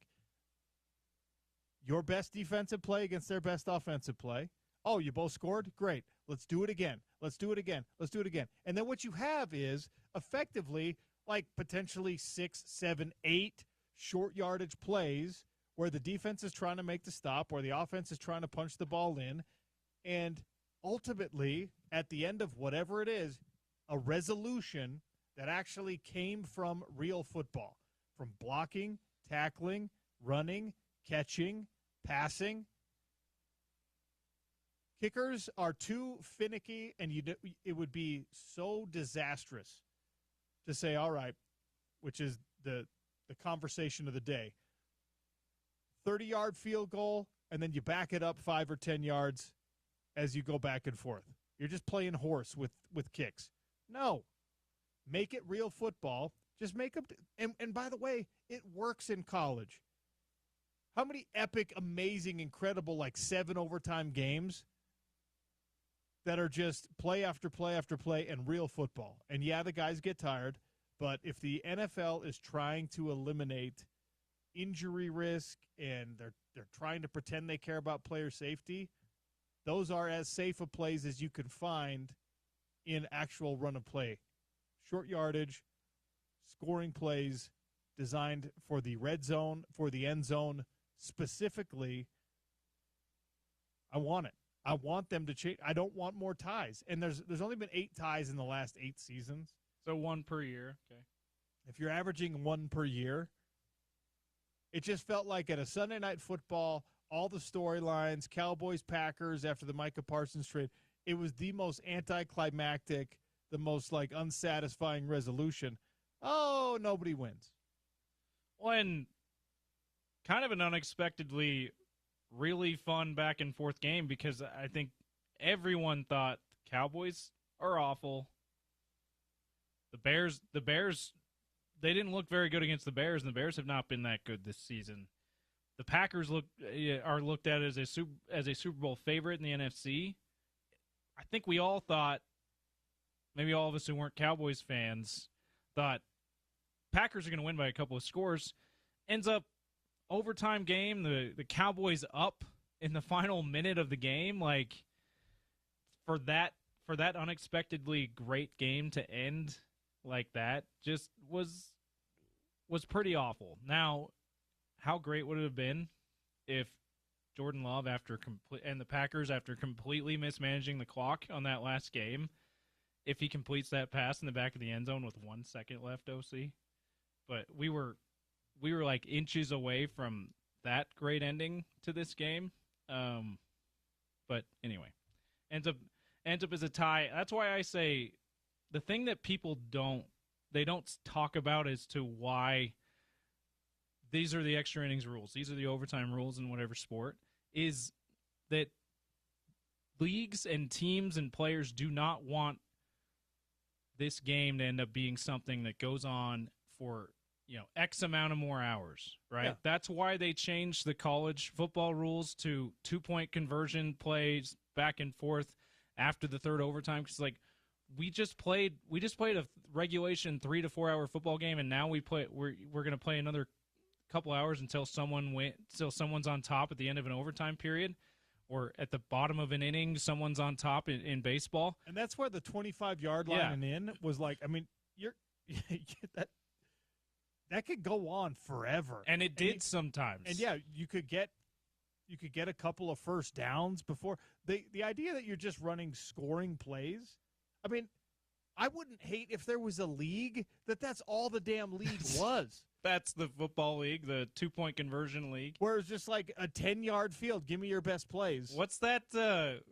It's almost as gimmicky as that. What's that league that you and Big Buddha were telling me about where they're just running at each other from yards away? It's the rugby thing. The rugby. It's called Run It. Run It. Yeah, okay. It's just the Oklahoma drill, basically, where you just it's just two giant guys. One of them, for some reason, carries a rugby ball. You don't even need that. And you can't juke. It's just like straight at each other. You just run straight head-on at each collisions. other and head-on collisions. Boom. Yeah. But it's like that for football. Like that, if that is still allowed to be called rugby, then this 2-point conversion shootout thing is still football. Yeah, I could see myself wasting some time watching that league. Be fun. The 2-point conversion league. As it counts for the outcome of a game, it is a good resolution to a hotly contested game where it's just like, man, we already did the kickoffs thing. We already did my drive responding to your drive thing. I don't need more of that. I really don't. If you want to resolve overtime, you want to do it quickly, just do it with 2-point conversion scoring. And if you're like, oh no, that's not, or fine, maybe make it from the 5-yard line, make it from the 7-yard line, maybe first and goal from the 10. Like even they start, that. you get 4 downs to score. Yeah, even 4 downs is fine.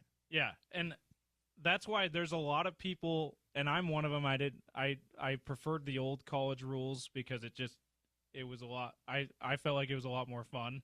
But this is, even if you don't like that, you have to take into consideration these games cannot go on, an hour longer after regulation ended in the regular season. In the postseason, go crazy. Like play till the next day till if that's how long it takes to get a winner. But in the regular season, we need quicker resolution to these games that have already technically ended. And if we're not going to be satisfied with a tie, which I'm in that boat too, then something like a shootout, a football version of a shootout, which would be these alternating 2-point conversion plays, or even 4 downs from the 10. Like that's probably the only resolution. Or like I said, going back to sudden death and just don't have a clock and like first one to score, let's go. But then that could also take forever, which is why, sometimes it took a full period before anyone scored, which is why there were still ties in that era. But you have to keep in mind, it has to be quick enough for the players and coaches and the league officials to be like, this is worthwhile to do an overtime, that a actual winner comes out of this. If that's not the case, they're going to keep ties because they want a quick resolution. They feel like they need a quick resolution. And I don't necessarily disagree with that in the regular season. All right, we've solved your problem, NFL. You're welcome. One last break. Do we have anything to give away today? James Peterson, bonus points? Yeah, bonus points all today. Right. I was about to say nothing, but that is clearly not nothing, all right? You can turn those in for something. Yeah. Somewhere. Somewhere, at some point. It's the Sean O'Connell Show on Utah's #1 sports talk, ESPN 700, 92.1 FM.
All right, 877-353-0700. Today's trivia question is Utah football 8 for 8 in the first half on third down.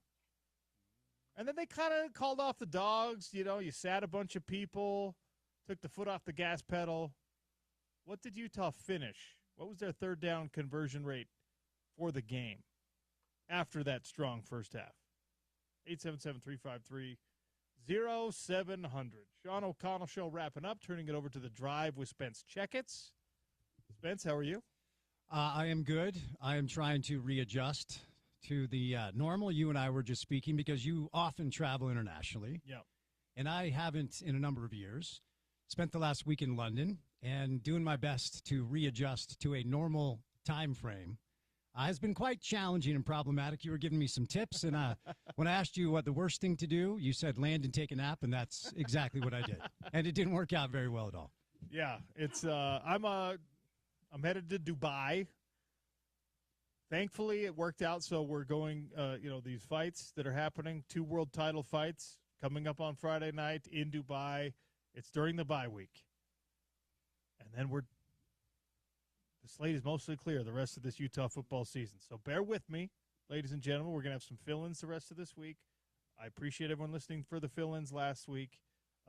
Make it through the bye. I'll be back ready to go for the Arizona State week, which is a huge one for Utah football. But you're out there for your dad's birthday party, right? Yeah, my old man turned 70. Which my dad just did a couple weeks ago. Yeah, and we surprised him. So it was kind of cool. He was there for some meetings. He's on the board of Burnley FC. It's a football club, as you know. I actually did know that. Did you really? Isn't J.J. Watt somehow yes, involved in Burnley? J.J. Watt's one of the partners on, and he's at all the board meetings. He's like actively involved. Okay. So he had board meetings, and then we flew out there and infiltrated the hotel room. Cool. And he came back from the meetings, and we popped out and said, hey, and he had no idea. We actually pulled it off. That's really cool. Because I come from a family of talkers. I know that probably shocks you. So no part of me and we had planned this for like 6 months. We've had last week planned for like 6 months. I thought my little sister was going to blow it so badly. But we were able to pull off the surprise, spent the week in London, came back over the weekend in time to watch the Utah game, BYU game, and then get everything in that I needed to for the weekend. But I'm still kind of like, I got to get my sea legs underneath me, man, because I landed Saturday night, then I had to get up on Sunday to play a golf tournament, finish second. Naturally. You know, we should have finished first. We finished second to some cheaters again. Ugh. But here we are. And so for future reference, next time I do this trip, I'm supposed to land and work out immediately, not take a 4-hour nap at the hotel. Work out as soon as you can and over-drink the water so you have to pee all day. Okay. Good tip. Yeah. Good tip. I'll take that into consideration because I was a zombie. By the way, you've been to London. Oh, yeah. Love London. Okay. Tip number 1, if you're going to London, understand that you do not have the right of way as a pedestrian. That's all on the taxis. Yeah. I got ran over. I nearly got ran over like 7 times because I'm approaching a crosswalk. I'm like, wait, here's the crosswalk. I'm the pedestrian. I have the right of way. You very much do not. The taxis don't give a rip. They will just – I'm surprised there's not more pedestrian deaths in London. They also – you got to look, right? We're so used to looking – left, right, left. Oh, you got to look 7 different ways. You got it because they're coming from the different direction. Roundabouts and such. It's disorientation. It is. Yeah. It is indeed. First world problems. But heard you today. Get right game for Utah. What you expected? Probably boxes checked. Maybe missed tackles an issue. What are your thoughts? Yeah, I mean, I think that's something that you're just going to keep fighting with because you didn't practice it enough during camp.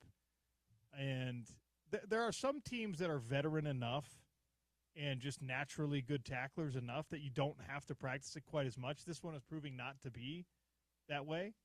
So I think that's something you're going to have to worry about probably past the bye week because, as we were talking about on the show, you can't now say, all right, guys, strap up. We're doing this because now you're worried about keeping everybody healthy.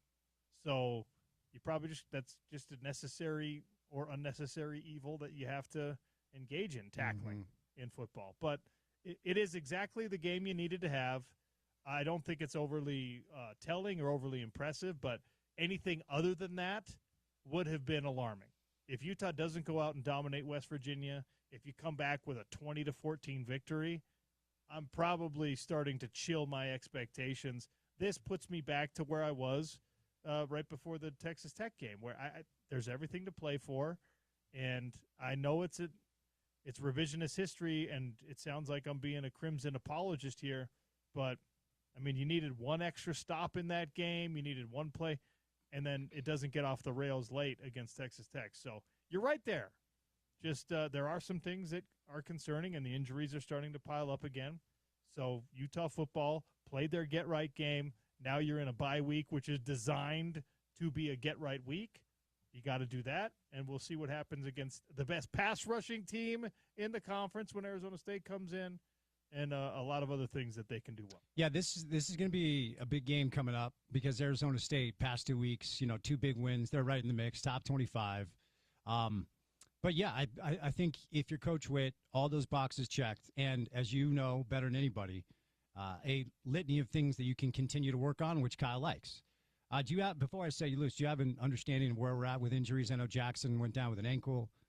Anything else that you know about? I think that he's going to be back sooner than Hunter Andrews, and he's going to be back sooner than Nate Ritchie. Okay. And those are, in my opinion, the big impactful losses. Sounds good. I think that those are the ones that you got to worry about. And I think what we saw from Devin was a game where they were like, hey, we're not going to use that leg that's bothering you, so use your arm. And he did it effectively, which is nice. Yeah, and they got him on ice early enough. A couple of weeks of rest for him, so we'll see. Stay All right, man, tuned safe for the travels. drive. Yeah, thank you. Work out when you land. I will do that. Spence Checketts for the next 3 hours here on ESPN 700. Thanks for listening to the Sean O'Connell Show. Bear with me, and big shout-out to James and to Scott and to Bryce and to Jordan and to everyone on the fill-in stuff. I don't make it easy for people to work with me, but it's just part of the deal. It's the Sean O'Connell Show, ESPN 700, 92.1 FM, proud part of Utah's ESPN Radio Network.